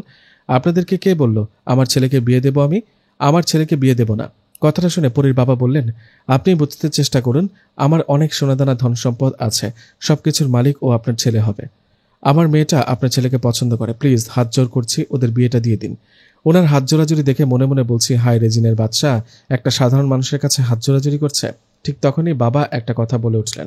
কথাটা শুনে আমি ও পরীর বাবার দিকে হা হয়ে তাকিয়ে রইলাম। পরীর বাবার মুখে কথাগুলো শুনে বাবা বলে উঠলেন, কি ভেবেছেন আমি এতটাই বোকা? আমি জানি আপনি সাধারণ কোনো মানুষ না, আপনি জিন। আপনি জিন, এটা আমি কিভাবে জানলাম, কেমনে জানলাম এটা জিজ্ঞেস করার দরকার নাই। আপনি এক্ষুনি চলে যান আমার বাসা থেকে। বাবার মুখে কথাটা শুনে হা হয়ে ওনার দিকে তাকালাম। কিভাবে জানলো এসব? এদিকে পরীর বাবা আর কোনো কথা না বলে মাথা নিচু করে চলে গেলেন। পরীর বাবা চলে যাবার পর আমি না জানার ভান করে বাবাকে বললাম, বাবা কি বলো এগুলা? তুমি কিভাবে জানো ওরা জিন নাকি মানুষ? সত্যি কি ওরা জিন? বাবা বললেন, হ্যাঁ ওরা জিন। কথাটা শুনে বললাম, কিন্তু তুমি জানলা কিভাবে বাবা? বলো আমাকে, এক্ষুনি বলতে হবে। আমার জোরাজুরিতে বাবা বললেন, যুবক বয়সে আমি একজন কবিরাজ ছিলাম। কি তাই নাকি? সত্যি? এটাই সত্যি, আমি কবিরাজ ছিলাম। একটা কারণে আমাকে কবিরাজি ছাড়তে হয়েছে। কবিরাজে ছেড়েছি ঠিকই, কিন্তু এতটাই সব ভুলে যায়নি যে জিনদের দেখলে চিনতে পারবো না। কি থেকে কি হয়ে গেল। আমি আর কথা না বাড়িয়ে বাইরে চলে গেলাম। বাইরে একটু ঘোরাফেরা করে বাসায় আসলাম, মনটা ভীষণ খারাপ। তাহলে কি পরীর সাথে আমার বিয়ে হবে না? সে রাতে ঘুম আসছিল না, মন খারাপ করে বসেছিলাম। হঠাৎ খেয়াল করলাম পাশে কেউ বসে আছে। মাথাটা ঘুরিয়ে সেদিকে তাকালাম। সেই লোকটা, গতকাল রাতে যে লোকটা এসেছিল। লোকটাকে দেখে বলে উঠলাম, আপনি আবার কেন আসছেন? কি চান আপনি? আমার কথার কোনো উত্তর না দিয়ে লোকটা বলে উঠলেন, মন খারাপ করে থেকো না, মন থেকে আল্লাহর কাছে চাও, আল্লাহ চাইলে সব পাবে। কথাটা বলে চলে গেলেন। বড় অদ্ভুত লোকটা, কিরকম রহস্যজনক কথা বলেন। লোকটা চলে যাবার কিছুক্ষণ পর পরি আমার রুমে আসে। আমার মন খারাপ। পরি আমার দিকে তাকিয়ে বলে উঠল, মন খারাপ করো না, তোমার বিয়ে আমার সাথে হবে, আমি অন্য কারোর সাথে হতে দিব না। আমি বললাম, সেটা কিভাবে? ক্ষমতা দেখিয়ে বিয়ে করবে আমাকে? বলো, তাতে কি সবার মন পাবে? তা জানি না, কিন্তু তোমাকে হারাতে পারবো না। আচ্ছা বাদ দাও এসব, সময় হলে দেখা যাবে। আমি তোমাকে ছাড়া অন্য কাউকে বিয়ে করব না। আর একটা কথা, 2 দিন থেকে একটা জিন আমার কাছে আসে। আচ্ছা তুমি কি ওনাকে চেনো? তোমার পরিচিত নাকি? না তো, আমার পরিচিত না। আচ্ছা উনি কি তোমাকে ভয় দেখিয়েছে? না, ভয় দেখায়নি। তবে উনাকে দেখে মনে হয় আমাকে কিছু বলতে চায়, কিন্তু বলতে পারছে না। যাই হোক, রাতে আর কথা না বাড়িয়ে ঘুমিয়ে পড়লাম। সকালবেলা ঘটে গেল একটা ঘটনা। নাস্তা করছিলাম, হঠাৎ বাবা বলে উঠলেন, কতদিন ধরে চলছে এসব? কি কতদিন ধরে চলছে? কি বলো বাবা? না বুঝার ভান কেন করিস? তাহলে পরীর সাথে সম্পর্ক তোর কাল রাতে আমি ও তোর মা সব দেখে ফেলেছি। এখন কি মিথ্যা বলবি? বাবার মুখে কথাটা শুনে ভয় চমকে উঠলাম। শেষমেশ জেনেই গেল। জেনে যেহেতু গেছে তাহলে স্বীকার করতেই হবে। এইভাবে মাথা নিচু করে বাবাকে বললাম, এটাই সত্যি, গতকালকে যারা বিয়ের প্রস্তাব নিয়ে আসছিল ওরা পরীর মা বাবা। আমিও পরীকে পছন্দ করি বাবা, ওকে আমি বিয়ে করতে চাই। কথাটা শুনে আমার গালে কষে একটা থাপ্পড় দিলেন বাবা, আর বললেন, পাগল হলি নাকি তুই? আরে তুই মানুষ, এটা ভুলে গেলি নাকি? নাহিদের মা, নাহিদকে বুঝাও, এখনো সময় আছে। কথাটা শুনে মা বলল, বাবা এটা কিভাবে হবে? আমরা মানুষ, ওরা জিন জাতি, এটা কিভাবে হবে বল? ভুলে যায় সব, এটা হয় না। কেন হয় না মা? পরীকে যে ভালোবাসি। কথাটা শুনে বাবা বলল, পাগলামি করিস তাই না? তোর অবস্থা ওর মতোই হবে, দেখে নিস। কার মতো? কার কথা বলছো? কিন্তু বাবা আমার কথা শুনে কোনো উত্তর দিলেন না, চলে গেলেন। মাকে জিজ্ঞেস করলাম, মাও কিছু বললেন না। মন খারাপ করে বাসা থেকে বেরিয়ে গেলাম। দূরে ফাঁকা কোথাও বসে আছি, ভালো লাগছে না কিছু। একটু পর পরই আসলো, আমাকে দেখে বলে উঠল, কি ব্যাপার রাজকুমারের মন খারাপ কেন? ভালো লাগছে না। মা বাবা তোমার আমার বিষয়টা জেনে গেছে। তোমরা জিন জাতি, এটা কালকেই বুঝে ফেলেছিল তোমার বাবা মা আমার বাসায় আসার পর। বাবা মা বলেছে আমরা মানুষ, তোমরা জিন জাতি, তাই বিয়েটা হবে না। পরি বলল, তাহলে তো এখন অন্য ব্যবস্থা করতে হয়। কি? তাহলে এবার অন্য ব্যবস্থা করতে হবে। কি ব্যবস্থা করবা? তোমাকে নিয়ে আমার রাজ্যে চলে যাব। না বোকা, বাবা মাকে কষ্ট দিয়ে এটা করা ঠিক হবে না। তুমি চিন্তা করো না তো, আমি তোমাকে ভালোবাসি, বিয়ে করলে তোমাকেই করব। এ বলে বাসায় চলে আসলাম আমি। পরিও চলে গেল। সেদিন রাতে আবারও সে জিনটা আমার কাছে আসলেন। ওনাকে দেখে বলে উঠলাম, আচ্ছা একটা কথা জানতে ইচ্ছে করছে, আপনি কি চান সেটা তো বলেন। জবাবে জিনটা বললেন, আমি আমার আপন জনকে চাই। আমি চাই আমার আপন কেউ যেন কষ্টে না থাকে। কে আপনার আপন জন শুনি? আচ্ছা পরি না তো? হতে পারে। আচ্ছা বলেন, পরি কি হয় আপনার? সময় হলে জানতে পারবা। সেই সময়টা কবে হবে? আচ্ছা, নাম কি আপনার? জবাবে উনি বললেন, আমার নাম আব্দুর রহমান। ও, আপনার কি পরিবার নাই? আচ্ছা, বললেন না তো কি চান আমার কাছে? আমার কথা শুনে মুচকে একটা হাসি দিয়ে আব্দুর রহমান বললেন, জানবে জানবে, সবকিছু জানার একটা সময় আছে। কথাটা বলে উনি চলে যান। সে রাতে পরি আমার কাছে আসেনি। পরি আসলো না কেন? আজকে ওর কিছু হলো না তো? এটা ভাবতে ভাবতে ঘুমিয়ে পড়ি। পরের দিন সকালবেলা বাবা আমাকে ডেকে আবারও কথা শোনাতে লাগলেন। বাবা বললেন, তোকে এত করে বলার পরও পরিটার সাথে কেন সম্পর্ক রাখিস? রাত হলে ও তোর কাছে আসে কেন? কেন রাত জেগে কথা বলিস? বাবার কথা শুনে আমি বললাম, কই না তো বাবা, আমি তো পরির সাথে কথা বলিনি। চুপ, অনেক হয়েছে, আর একটা মিথ্যাও বলবি না। বিশ্বাস করো, গতকাল রাতে আমি পরির সাথে কথা বলিনি। ও আসেনি কালকে। তাহলে কার সাথে কথা বলেছিলি কাল রাতে? বল। মানে কারোর সাথে না। অনেক হয়েছে, এবার আমাকে একটু কিছু করতে হবে। প্লিজ বাবা, সত্যি পরির সাথে কথা বলিনি। আসলে কিছুদিন ধরে একজন লোক আমার রুমে আসে। লোক বলতে একজন জিন আসে। কথাটা শুনে পাশে থাকা মা বললেন, কি বলিস, জিন মানে? কোন জিন? তোকে কি ভয় দেখায় নাকি? খুলে বল আমাদেরকে। মায়ের কথা শুনে আমি বললাম, না মা, আসলে বিষয়টা তেমন কিছু না। জিনটা আমার কাছে আসে, আমার কোনো ক্ষতি করে না। বড় অদ্ভুত অদ্ভুত কথা বলে কি জন্য আমার কাছে আসে সেটা জিজ্ঞেস করলে বলে সময় হলে জানতে পারবে। গতকাল রাতে ওনার নাম জিজ্ঞেস করেছিলাম, তখন উনি বলেছেন ওনার নাম আব্দুর রহমান। আমার মুখে কথাটা শুনে বাবা বললেন, কি কি নাম বলেছে? ওনার নাম নাকি আব্দুর রহমান? আমার মুখে নামটা শুনে বাবা মা দুজনেই চমকে গেলেন। একজন আরেকজনের দিকে তাকিয়ে বললেন, আব্দুর রহমান? না, এটা হতে পারে না। উনি কেন তোর কাছে আসেন? উনি কি চান? বাবার মুখে কথাটা শুনে বললাম, কি ব্যাপার বাবা, তুমিও মা ওনার নাম শুনে চমকে উঠলে কেন? চেনো নাকি ওনাকে? জবাবে বাবা বললেন, একটা খুনিকে না চেনার কি আছে? মানে কি বলো, কে খুনি? সেটা তো জানতে হবে না, শুধু একটা কথা জেনে রাখ, পরির সাথে তোর কোনো সম্পর্ক যেন না থাকে। আর রাতে আব্দুর রহমান জিন আসলে ওনাকে বলবি তোর সামনে যেন আর কখনো না আসে। কেন বাবা, কি সমস্যা? পরি হয়েছে বলে কি ওকে ভালোবাসতে পারি না? না, পারিস না। এগুলো সব মাথা থেকে বের কর। না, তা পারবো না। পরীকে ভুলতে পারবো না। ওকে আমি ভালোবাসি। আমার মুখে কথাটা শুনে আমার গালে জোরে একটা থাপ্পড় দিয়ে বললেন, জীবনটা শেষ করে দিস না। তোর মাও এমন জেদি ছিলেন, বাঁচতে পারল না। তোর মাকে বাঁচতে দিল না, বেচারি মরেই গেল। বাবার মুখে কথাটা শুনে বলে উঠলাম, কি পাগল হলো নাকি বাবা? কি বলছো আবুল তাবুল? কার মা মারা গেছে? এই তো মা পাশে দাঁড়িয়ে। মা, বাবা কি বলছে এসব? পাগল হলো নাকি? বাবা বলল, আমি তো পাগল। তোমার কথায় আমি রহস্য খুঁজে পাচ্ছি বাবা। বলো তো আসল রহস্য কি? বলো এক্ষুনি। মা বাবাকে বলো আমাকে যেন এক্ষুনি সব খুলে বলে। আমার মুখে কথাটা শুনে বাবা ধমক দিয়ে বলল, কাকে বারবার মা বলিস? ও তোর মা না। মানে কি বলো এগুলা? মা না মানে? আমি ঠিকই বলছি, ও তোর মা না। তাহলে কে উনি? আমি কে? আমার মা কোথায়? তোর মা মারা গেছে তুই যখন অনেক ছোট তখন। কি? মা মারা গেছে? তাহলে তোমরা কারা? আমি তোর আসল বাবা না, আমি তোর মামা। আর যাকে মা বলে জানিস ও তোর মামি। বাবার মুখে কথাগুলো শুনে মাথা ঘুরতে শুরু করলো। মনের অজান্তে চোখের কোণে পানি চলে আসছিল। কান্না ভরা চোখে বাবাকে বলে উঠলাম, এগুলা কি সত্যি বাবা? সব সত্যি। আর এটাও সত্যি, ওই আব্দুর রহমান তোর বাবা। তোর বাবা একজন জিন, তুই জিনের সন্তান। বাবার কথাটা শুনে চমকে উঠে চোখ বড় বড় করে বাবার দিকে তাকিয়ে বললাম, কি? আমি জিনের সন্তান? তাহলে তোমরা আমার মামা মামি হলে কিভাবে? সত্যি, আমরা তোর মামা মামি। তোর মা আমার আপন বোন। তোর মা মানুষ, তোর বাবা জিন, বুঝলি? রাতের বেলা যে আব্দুর রহমান জিন তোর কাছে আসে, উনি তোর বাবা। হয়তো তোকে দেখতে আসে। কি শুনলাম এগুলা? আমার বাবা জিন, আমি জিনের সন্তান। তাহলে আমার মা কোথায়? মা কিভাবে মারা গেলেন? আমার মুখে কথাটা শুনে মামা বললেন, মামা মানে যাকে এতদিন বাবা জানতাম। মামা বললেন, তোর বাবার কারণে। মানে কি বলো? বাবার কারণে মা মারা গেছে কিভাবে?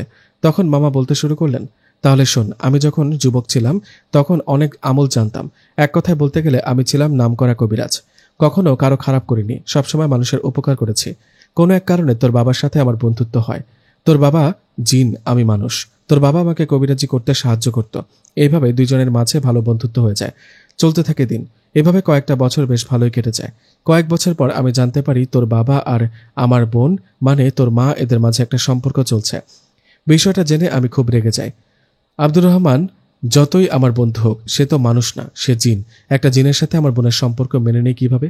কিভাবে বা ওর সাথে বিয়ে দেই? এই ঘটনা জানার পর তোর বাবার সাথে আমার বন্ধুত্ব নষ্ট হয়ে যায়। আমি ওদের দুজনের ওপর অনেক রাগ করি, কিন্তু তাও আটকাতে পারিনি। ওরা দুজন দুজনকে অনেক ভালোবেসে ফেলেছিল, তাই অনেক চেষ্টা করে কোনো লাভ হয়নি। তোর বাবার সাথে তোর মায়ের বিয়ে হয়, তখন আবারও তোর বাবার সাথে আমার বন্ধুত্ব আগের মতো হয়ে যায়। এইভাবে কয়েক মাস কেটে যাবার পর হঠাৎ একদিন আমার কাছে দুজন মানুষ আসে। এসে বলে ওনার ছেলেকে জিনে ধরেছে, কোনোভাবেই আটকাতে পারছে না। যখন তখন কিছু একটা করে ফেলতে পারে। লোক দুটার কথা শুনে তোর বাবা আব্দুর রহমান ও আমি চলে যাই সেই লোক দুটোর বাড়িতে। ওনাকে গিয়ে বেশ কিছুক্ষণ দেখাদেখি করে যা জানতে পারলাম, যে ছেলেটাকে জিনে ধরেছে সেই ছেলেটা কালো জাদু শিখতে চেয়েছিল। সে চেয়েছিল জিনকে বশে আনতে, কিন্তু সেটা পুরোপুরি করতে না পারায় খারাপ জিনটা ওর পেছনে লাগে, ওর ক্ষতি করতে শুরু করে। এসব ঘটনা দেখার পর আমি তোর বাবাকে বলি, রহমান, এই ছেলেটা খারাপ কাজ করতে গিয়ে এরকম হয়েছে, ও তো পাপের শাস্তি পাচ্ছে। আমি এই ছেলেটার চিকিৎসা করাবো না, ওর শাস্তি পাবার দরকার আছে। আমার মুখে কথাটা শুনে তোর বাবা বলে, না, এটা ঠিক হবে না। ছেলেটা পাপ করেছে ঠিকই, কিন্তু ওকে একটা সুযোগ দেয়া দরকার ভালো হবার। তুমি ছেলেটার ওপর জিনটাকে হাজির করো, করে কথা বলে দেখো, তারপর যা করার আমি করছি। তখন তোর বাবার কথা মতো আমি ছেলেটার ওপর জিনটাকে হাজির করি। সে ছিল একটা কাফের জিন, খারাপ জাতির জিন। অনেকে বলাবলি তর্ক করার পর ছেলেটাকে ছাড়তে চাইছিল না।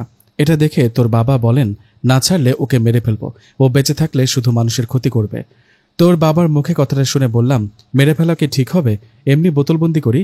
কিন্তু এদিকে সেই খারাপ জিনটা না ভেবে আমাদেরকে হুমকি দিচ্ছে, ভয় দেখাচ্ছে। তাই উপায় না পেয়ে তোর বাবা সেই খারাপ জিনটাকে মেরে ফেলে। তখন আমরা দুজনেই ভেবেছিলাম সমস্যাটা বুঝি শেষ হলো, আর কোনো সমস্যা হবে না। এর কয়েক মাস পর তুই জন্ম নিলি।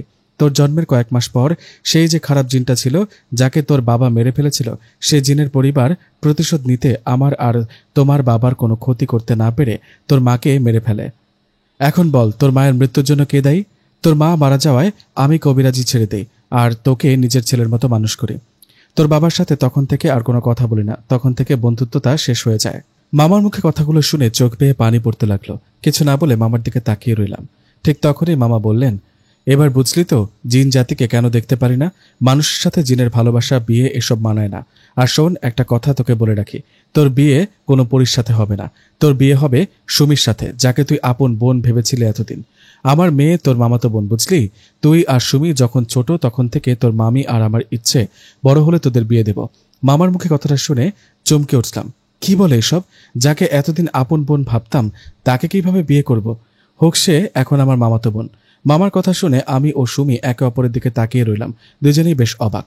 এটা কিভাবে হতে পারে? পরি ছাড়া আমি কাউকে বিয়ে করতে পারবো না, বুঝলাম মামা? আমার মুখে কথাটা শুনে মামা বললেন, চুপ, বেশি বার বেড়েছিস তাই না? আমি কোনো কথা শুনবো না। সামনের শুক্রবার তোদের বিয়ে দেব, দেখি কে আটকায় আমাকে। শেষমেশ কিনা মামাতো বোনকে বিয়ে করতে হবে, যাকে এতদিন নিজের বোন ভাবতাম। দাঁড়িয়ে দাঁড়িয়ে মামার কথা শুনছি। মামা বলছে, তোর মা মারা যাবার পর থেকে তোকে আমি আর তোর মামি কোলে পিঠে করে মানুষ করেছি, তাই তোর উপর বাবার মতো অধিকার রাখতে পারি। ঠিক তখনই চারিদিকে প্রচণ্ড বাতাস শুরু হলো। হঠাৎ কি হলো মনে হচ্ছে গাছপালা সব ভেঙে পড়বে। ঝড়ের বেগে বাবা চলে আসলেন। সেখানে বাবাকে দেখে মায়াবী দৃষ্টিতে তার দিকে তাকিয়ে রইলাম। বাবারা বুঝি এমনই হয়, কান্না ভরা চোখে বাবার দিকে তাকিয়ে আছি। বাবা এসে মামাকে বললেন, ছোট থেকে কোলে পিঠে মানুষ করলে কি সব অধিকার দেখানো যায়? নাহিদকে যদি ভালোবাসতে, যদি ওকে ছেলে ভাবতে, তাহলে কেন ওর ইচ্ছার বিরুদ্ধে গিয়ে তোমার মেয়ের সাথে বিয়ে দিতে চাচ্ছ? বাবার মুখে কথাগুলো শুনে মামা বলে উঠল, তুমি তুমি কি করতে আসছো? খুনি, তোর ভুলের জন্য আমার বোনটা মরে গেছে। তোর মুখ দেখতে চাই না, চলে যা এখান থেকে। জবাবে বাবা বললেন, আমার ছেলে কষ্টে থাকবে সেটা দেখে চুপ থাকতে পারবো না। ও যাকে পছন্দ করে ওর সাথে বিয়ে দাও। তখন মামা বললেন, আমার বোনকে তোমার সাথে বিয়ে দিয়ে যে ভুলটা করেছি, সেই ভুলটা আমি দ্বিতীয়বার করতে চাই না। কোনো পরীর সাথে নাহিদের বিয়ে দেব না। ওর বিয়ে হবে আমার মেয়ে সুমির সাথে। তখন বাবা বললেন, জোর করে বিয়ে দেবে তাই না? তোমার মেয়েও আমার ছেলে কেউ রাজি না এই বিয়েতে। ওরা একে অপরকে নিজের ভাই বোন ভাবে, তাই বলি পরীর সাথে নাহিদের বিয়ে দাও। পাগল হই নাই যে ভুলটা একবার করেছি সেটা বারবার করব।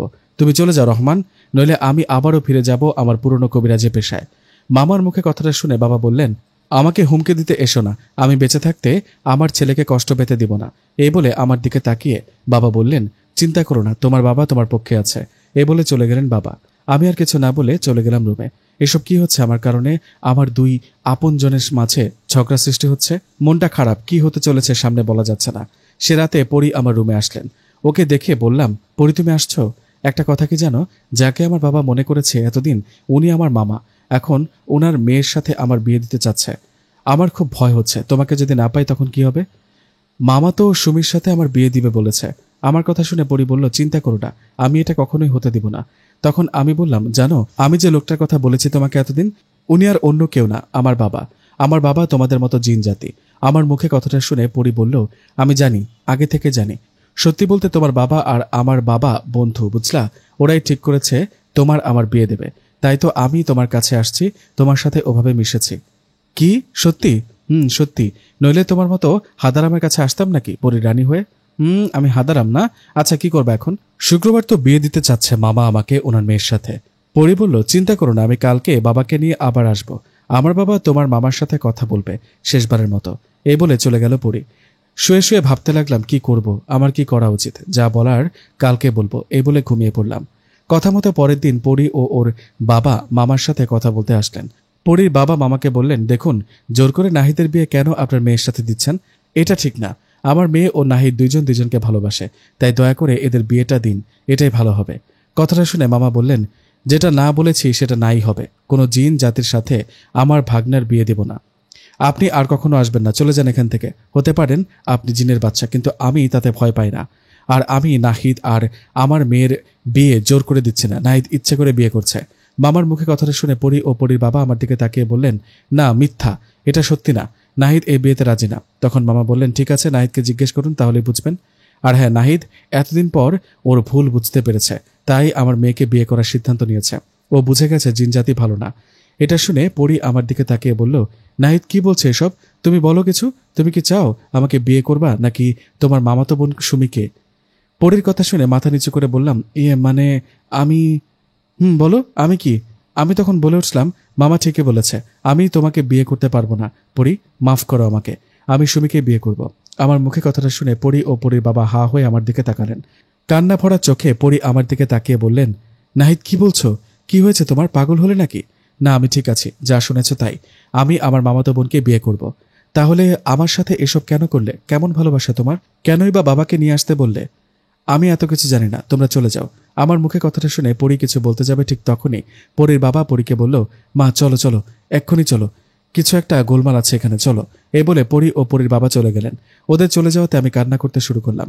এটা দেখে মামা বললেন, কান্না কেন করছে? ওরা চলে গেছে, ভালো হয়েছে। মামার কথা শুনে রেগে গিয়ে মামাকে বললাম, আপনি চুপ করেন মামা, অনেক হয়েছে, আপনার কথা মতো তো থাক, আর বললাম না। কিভাবে পারলেন এটা? কথাটা বলে রুমে চলে গেলাম, মনটা ভীষণ খারাপ। পরির ও পরির বাবা আমাকে ভুল বুঝেছে, হয়তো আমাকে কখনো ক্ষমা করবেন না। আমি বুঝি আর পরির দেখা পাবো না, ওকে আমার কাছে আসবে না, এটা ভাবতে হতে পরি চলে আসলেন। ওকে দেখে অবাক হয়ে ওর দিকে তাকিয়ে আছে। আমার মন খারাপ দেখে পরি বলল, কি মন খারাপ? মন খারাপ। আমাকে দেখে অবাক হয়েছে তাই না, যে এত কিছু হবার পরও কেন তোমার কাছে আসলাম? অনেক অবাক হয়েছে। আমি তো ভাবছি কখনো মনে হয় তোমার সাথে দেখা হবে না। আসলে তুমি আসছো, তোমাকে একটা সত্যি কথা বলি, শোনো। বলতে হবে না নাহিদ, আমরা জিন জাতি, আমরা সহজে বের করতে পারি আসল রহস্য। একটু খোঁজ নিলে বুঝতে পারি কি সমস্যা, কোথায় সমস্যা। তোমার বাবাকে বোতলবন্দি করেছিল তাই না? আমার মামা আমার বাবাকে বোতলবন্দি করেছে, আর আমাকে বলেছে তোমাদের যদি এসব কথা না বলি, যদি ওনার মেয়েকে বিয়ের কথা না বলি, তাহলে বাবাকে মুক্ত করে দিবে না। তাই তখন তোমাকে আর তোমার বাবাকেও সব বলেছি, এটা ছাড়া কোনো উপায় ছিল না। বুঝতে পেরেছি। তোমার বাবা এখন মুক্ত, এখন এই বিয়ে কখনোই হতে দিব না, তুমি চিন্তা করো না। চিন্তা করবো না কেন? তুমি আমার মামাকে চিনো না, বুঝলা? উনি আগে অনেক বড় কবিরাজ ছিলেন। তোমরা জিন জাতি, তবুও মামা ভয় পায় না। আর মাত্র 2 দিন তারপর সুমির সাথে আমার বিয়ে দেবে। না, তা হতে দিব না, তুমি চিন্তা করো না। এই বলে চলে গেল পরি। আর মাত্র 2 দিন, কি যে হবে। পরি তো বলেছে বিয়েটা হতে দিবে না, কিন্তু মামাও তো অনেক কঠিন মনের মানুষ। যাই হোক, এগুলা ভাবছিলাম, তখনই আমার রুমে বাবা আসলেন। বাবাকে দেখে বললাম, বাবা আসছো? আমার খুব ভয় হচ্ছে বাবা। মামা কেন করছে এমনটা? বাবা বলল, তোমাকে ছোট থেকে কোলে পিঠে মানুষ করে তোমার প্রতি অনেক মায়া ও ভালোবাসা জমে আছে। তোমার মামা চায় তোমাকে ওনার মেয়ের জামাই করে কাছে রাখতে। কিন্তু আমি তো পরীকে ভালোবাসি বাবা, আমি কিভাবে সুমিকে বিয়ে করব? তুমি কিছু একটা করো। বাবা বলল, তুমি তো জানো তোমার মামা আমার বন্ধু, তোমার মায়ের বড় ভাই, নইলে এতদিনে শেষ করে দিতাম। কিন্তু আমি আমার ক্ষমতা দেখাতে পারছি না বলেই ও এসব করছে। তাহলে কি করব? 2 দিন পর তো বিয়ে, চুপ করে বিয়ে করব? না, তা হতে দিব না, তুমি চিন্তা করো না, ঘুমিয়ে পড়ো। এই বলে বাবাও চলে গেলেন। কিছুক্ষণের মধ্যে আমি ঘুমিয়ে গেলাম। পরের দিন সকালে আমার সাথে ঘটে গেল অবাক করা একটা ঘটনা। সকালে ঘুম থেকে উঠে নাস্তা করার পর মামা আমাকে ডাকলেন। মামার ডাকে মামার কাছে গিয়ে জিজ্ঞেস করলাম, মামা ডাকলে যে? আমার কথা শুনে মামা আমার দিকে তাকিয়ে বললেন, কাছে আসো। মামার কথায় ওনার কাছে গেলাম। কাছে যাওয়াতেই উনি আমার ডান হাতে একটা তাবিজ বেঁধে দিলেন, দিয়ে বললেন, কি ভেবেছ আমি বোকা? আমি জিনদের চিনি। আমি সুমির সাথে তোমার বিয়ে দেবার আগে ওরা তোমাকে নিয়ে যাবে, এতটা বোকা আমি নই। এই যে তোমার হাতে তাবিজ বেঁধে দিলাম, এখন কোনো জিন বা পরী তোমার কাছে আসতে পারবে না। খবরদার এই তাবিজটা খোলার চেষ্টা করবে না। কালকে সুমির সাথে তোমার বিয়েটা হয়ে গেলে সব ঠিক হয়ে যাবে, তখন তাবিজটা খুলে ফেলবে। তার আগে খুললে আমি বুঝে ফেলবো, বুঝলে? আর বিয়েটা হলে তোমাকে একটা সারপ্রাইজ দিব। রাখো তোমার সারপ্রাইজ। জীবনে কি করেছো আমার জন্য? আমাকে ছেলের মতো মানুষ করেছো, কিন্তু ছেলের মনের কথাটা বুঝলে না। জোর করে তোমার মেয়ের সাথে বিয়ে দিচ্ছ, যেটাতে আমরা কেউ রাজি না। ভালোবাসাটা মনের ব্যাপার, সেটা জোর করে কাউকে দেওয়া যায় না বা নেওয়া যায় না। তুমি এতটা কঠিন মনের মানুষ তা এতদিন বুঝিনি মামা, ছি। এই বলে কান্না করতে করতে রুমে চলে গেলাম। মনটা খুবই খারাপ। সারাদিন কিছুই খাইনি। মামি অনেক জোরাজোরি করেছিল, তবুও খাইনি। রাতটা পার হলেই তো বিয়ে। চোখে ঘুম নেই, টেনশনে মাথা কাজ করছে না। অপেক্ষা করছিলাম কেউ আসে কিনা দেখা করতে, কিন্তু আমার হাতে তো তাবিজ বাঁধা, তাই পরি আমার কাছে আসতে পারছে না। তাই তাবিজের কারণে হয়তো আমার বাবাও আমার কাছে আসতে পারছে না। সারা রাত না ঘুমিয়ে কাটিয়েছি। সকাল হলো, আজ শুক্রবার। আর কয়েক ঘন্টা পর হয়তো সুমি ও আমার বিয়ে হবে। কি করব আমি? আমি কি পালাবো নাকি মামার কথা মতো বিয়েটা করব? উফ, সত্যি পাগল হব আমি। ঘড়িতে তখন দুপুর 2টা। বাড়িতে 2-1 মেহমান আসছে, ঘরোয়াভাবে হয়তো বিয়েটা হবে। আমি পালাবো ভেবে মামা আমাকে রুমে তালা বন্ধ করে হুজুর ও কাজীকে নিয়ে আসতে গেলেন। মামা কাজী ও হুজুর নিয়ে আসতে বাইরে চলে গেছেন। আর কিছুক্ষণ পর বিয়ে হবে আমার। এদিকে রুমের মধ্যে তালা বন্ধ, আমি বাইরে বের হতে পারছিলাম। কি করব আমি? পরীর কোথায়, কি অবস্থা ওর? না জানি কত ছটফট করছে। আমার হাতে তাবিজ বাঁধা, তাই হয়তো বাবা, পরী ও পরীর বাবা কেউ আমার কাছে আসতে পারছে না। চিন্তা করলাম হাতে থাকা তাবিজটা খুলে ফেলি, তাহলে তো পরী আমার কাছে আসতে পারে। কিন্তু রাগের মাথায় যদি ওর বাবা কিছু একটা করে বসে মামার উপর, না না, আমার জন্য মামা মামির কোনো ক্ষতি হোক সেটা আমি চাই না। তাবিজটা খুলব না। রুমের মধ্যে কান্না করছি। বেশ কিছুক্ষণ পর মামা কাজী ও একজন হুজুর নিয়ে আসলেন। এখনই হয়তো আমাদের বিয়ে হবে। সবাই রেডি হলেন, বিয়ের কাজ শুরু হবে। ঠিক তখনই চারিদিকে অন্ধকার নেমে আসলো। কাল বৈশাখী ঝড়ের বেগে সবকিছু দুমড়ে মুচড়ে ভেঙে ফেলল। প্রকাণ্ড বাতাসে বিয়ের সব আয়োজন ভেঙে ফেলল। বাড়ির চারিদিকে থেকে ভেসে আসছিল সাপের শো শো আওয়াজ। মনে হচ্ছে বাড়ির চারপাশে বিশাল বড় বড় সাপ ঘোরাফেরা করছে। এসব দেখে সবাই ভয় পেয়ে একে অপরের গা ঘেঁষে দাঁড়িয়ে দোয়া দরুদ পড়ছে। আমি তখনই বুঝে গেছি আমার বাবা ও পরীর বাবা মনে হয় আসছে। একটু পর সব থেমে গেল। চারিদিকে আলো ফুটে উঠল। এসব ঘটনা দেখার পর কাজী সাহেব ও হুজুর বললেন, না না, এই বিয়ে আমরা পড়াতে পারবো না, এতে আমাদের ক্ষতি হতে পারে। আমরা চলে গেলাম। ঠিক তখনই মামা বললেন, দাঁড়ান কাজী সাহেব, যাবেন না, দুজনেই দাঁড়ান। বিয়ে হবে, আপনাদের কিচ্ছু হবে না, আমি গ্যারান্টি দিচ্ছি। আপনারা তো জানেন আমি একজন কবিরাজ, কিচ্ছু হবে না আপনাদের। এই বলে মামা আমাদের উঠানের মধ্যে কিছু একটা পড়তে পড়তে বড় একটা বৃত্ত আঁকলেন আর আমাদের সবাইকে বললেন বৃত্তটার ভিতরে ঢুকতে। মামার এসব কাজ দেখে শেষ আশাটুকু হারালাম। ভেবেছিলাম পরী ও পরীর বাবা, আমার বাবা, কেউই বিয়েটা হতে দিবে না, কিন্তু এখন তো বিয়েটা হয়ে যাবে। কথা মতো বৃত্তের ভিতরে ঢুকলাম। কিছুক্ষণের মধ্যেই সুমির সাথে আমার বিয়ে হলো। শেষ, সব শেষ। আমি যেন পাথর হয়ে গেছি। পরীকে অনেক ভালোবাসি আমি। এটা কি হলো আমার সাথে? ঠিক তখনই মামা বলে উঠলেন, আলহামদুলিল্লাহ, শেষমেশ বিয়েটা সম্পূর্ণ হলো। এখন আর কোনো সমস্যা হবে না। আবির, সুমিকে নিয়ে ঘরে যা, তোদের বাসর ঘর রেডি করা আছে। মামার কথায় দুইজন আমাকে ও সুমিকে ঘরে রেখে আসলেন। সুমি বাসর ঘরে বিছানার উপর বসে আছে। যে বিছানায় পরীর বউ সেজে থাকার কথা, সেই বিছানায় সুমি বসে আছে দরজাটা লাগিয়ে। সুমির কাছে এসে বললাম, মানে তোকে কিছু কথা বলার ছিল। তুই তো সবই জানিস, তোকে নতুন করে বলার কিছু নেই, তবুও বলি। তোকে আমি আপন বোনের মতো দেখতাম, এখনো দেখি। এই বিয়েটা জোর করে দেয়া হয়েছে, সেটা আমরা দুজনই জানি। আমি পরীকে অনেক ভালোবাসি, সেটাও তুই জানিস। আমি তোকে বউ হিসেবে মানতে পারবো না রে। আমার কথাটা শুনে সুমি আলতো করে বলে উঠল, আমার পাশে বসো। ওর কথাটা শুনে বলে উঠলাম, পাশে বসবো মানে? পাশে তো বসা দূরের কথা, তোর দিকে তাকাবো না। আর তুই আমাকে তুমি করে বলিস কেন? আমার কথাটা শুনে সুমি আবারও আলতো করে বলে উঠল, আরে একবার তো তাকাও আমার দিকে। না, তাকাবো না, একবার দেখো শুধু। সুমির জোরাজুরিতে ওর দিকে তাকাতে চমকে উঠলাম। পরি তুমি? আরে পরি তুমি? সুমি কোথায়? তুমি সুমিকে কিছু করনি তো? ও বেঁচে আছে তো নাকি? কি করেছো ওর সাথে? আর তুমি এখানে কিভাবে আসলা? পরি, তুমি জানো না আমার মামা কতটা ভয়ানক, তোমার বড় ক্ষতি করে ছাড়বে। আরে আমার সাথে হচ্ছে কি এসব? স্বপ্ন দেখছে নাকি বাস্তব? ঠিক তখনই পরি বলল, এই চুপ করে বসো। এখানে সুমি ঠিকই আছে, ওর কোনো ক্ষতি হয়নি। আর বিয়েটা সুমির সাথে হয়নি, আমার সাথে হয়েছে। আমি সুমির রূপ নিয়েছিলাম এতক্ষণ। কি বলো, সুমির রূপে ছিলে মানে? তোমার সাথে বিয়ে হয়েছে এটা যদি মামা জানতে পারে তাহলে কি হবে? আরে তোমার মামাই তো তোমার আমার বিয়ে দিল বোকা। পরীর মুখে কথাটা শুনে এক দৌড়ে দরজাটা খুলে বাইরে তাকালাম। ওমা, বাইরে দেখি মামা, বাবা, পরীর বাবা আর অনেকে একসাথে বসে গল্প করছে। এক দৌড়ে মামাকে গিয়ে শক্ত করে জড়িয়ে ধরলাম। ঠিক তখনই মামা বললেন, কিরে, মামাকে এতটা খারাপ ভাবিস? তোর মামা এতটাও খারাপ না। আমি আমার বোনকে হারিয়েছি জিনদের কারণে, তাই প্রথমে পরীর সাথে তোর বিয়েটা মানতে পারিনি। কিন্তু তুই তো আমার সন্তান, তুই কষ্ট পাবি এমন কাজ আমি কিভাবে করব বল? বলেছিলাম না সারপ্রাইজ দিব। কেমন হলো সারপ্রাইজটা? মামার মুখে কথাগুলো শুনে কি বলবো বুঝতে পারছিলাম না। কান্না করতে করতে মামাকে জড়িয়ে ধরেছিলাম। তখন মামা বলল, হয়েছে, বিয়ের দিন তো খুশির দিন, আজকের দিনে কেউ কান্না করে? চারিদিকটা একবার তাকিয়ে দেখ। মামার কথায় চারিদিকটা তাকালাম একবার। এ কি, আমরা কোথায়? চারিদিকে সুন্দর সাজানো, ঝলমল করছে। এত এত লোকজন, কারা এরা? আমরা কোথায় মামা? কি জানি, তোর হবু শ্বশুর তোর আর পরীর বিয়ের আয়োজন করেছে কোথায়। জিনের বাদশার মেয়ের বিয়ে, তাই পুরো রাজ্যের সবাই আসছে বিয়েতে। তুই রুমে যা বাবা, পরী তোর জন্য অপেক্ষা করছে। মামার কথায় চলে গেলাম রুমে। আরে বাহ, এক মুহূর্তে রুমটাও কেমন চেঞ্জ। বাইরে যাবার আগে তো এরকম সুন্দর সাজানো ছিল না। যাই হোক, রুমে আসলাম। পরী আমার দিকে তাকিয়ে হাসছে। আমি ওর দিকে তাকিয়ে কেঁদে ফেলেছি। এটা সুখের কান্না। ওর পাশে গিয়ে হাতটা ধরে বললাম, অবশেষে তুমি আমার হলে, তোমাকে পেলাম। পরী বলল, তুমি তো আমারই কবিরাজ মশাই। এই, কে কবিরাজ? আমি কোনো কবিরাজ টবিরাজ নই। জানি তো। শালা ভণ্ড কবিরাজ, আমাকে মাংস খাওয়ানোর লোভ দেখিয়ে মানুষের বাড়িতে গিয়ে ভয় দেখিয়ে কবিরাজি করতাম, মনে নেই? হয়েছে হয়েছে, থামো, নইলে এবার বোতলবন্দি করবো পেতনি। কি, আমাকে পেতনি বলা? আজকে বাসর রাতেই তোমার ঘাড় মটকাবো। বললেই হলো। এই পেতনি, এসব বাদ দাও এখন, ঠিকানা বলো। কিসের? এই যে এতদিন যারা আমাদের গল্প শুনলো, ওদের বিয়ের দাওয়াত দিবে না? পরি বলল, আমি কি মানুষ নাকি যে ঠিকানা জানবো? তুমি বলো ওদেরকে। আচ্ছা, আপনারা সবাই বাসে উঠে আমাদের বাসায় চলে আসবেন, কিন্তু বিয়ের দাওয়াত চইল আপনাদের। না আসলে কিন্তু আমরা দুজনেই রাগ করব।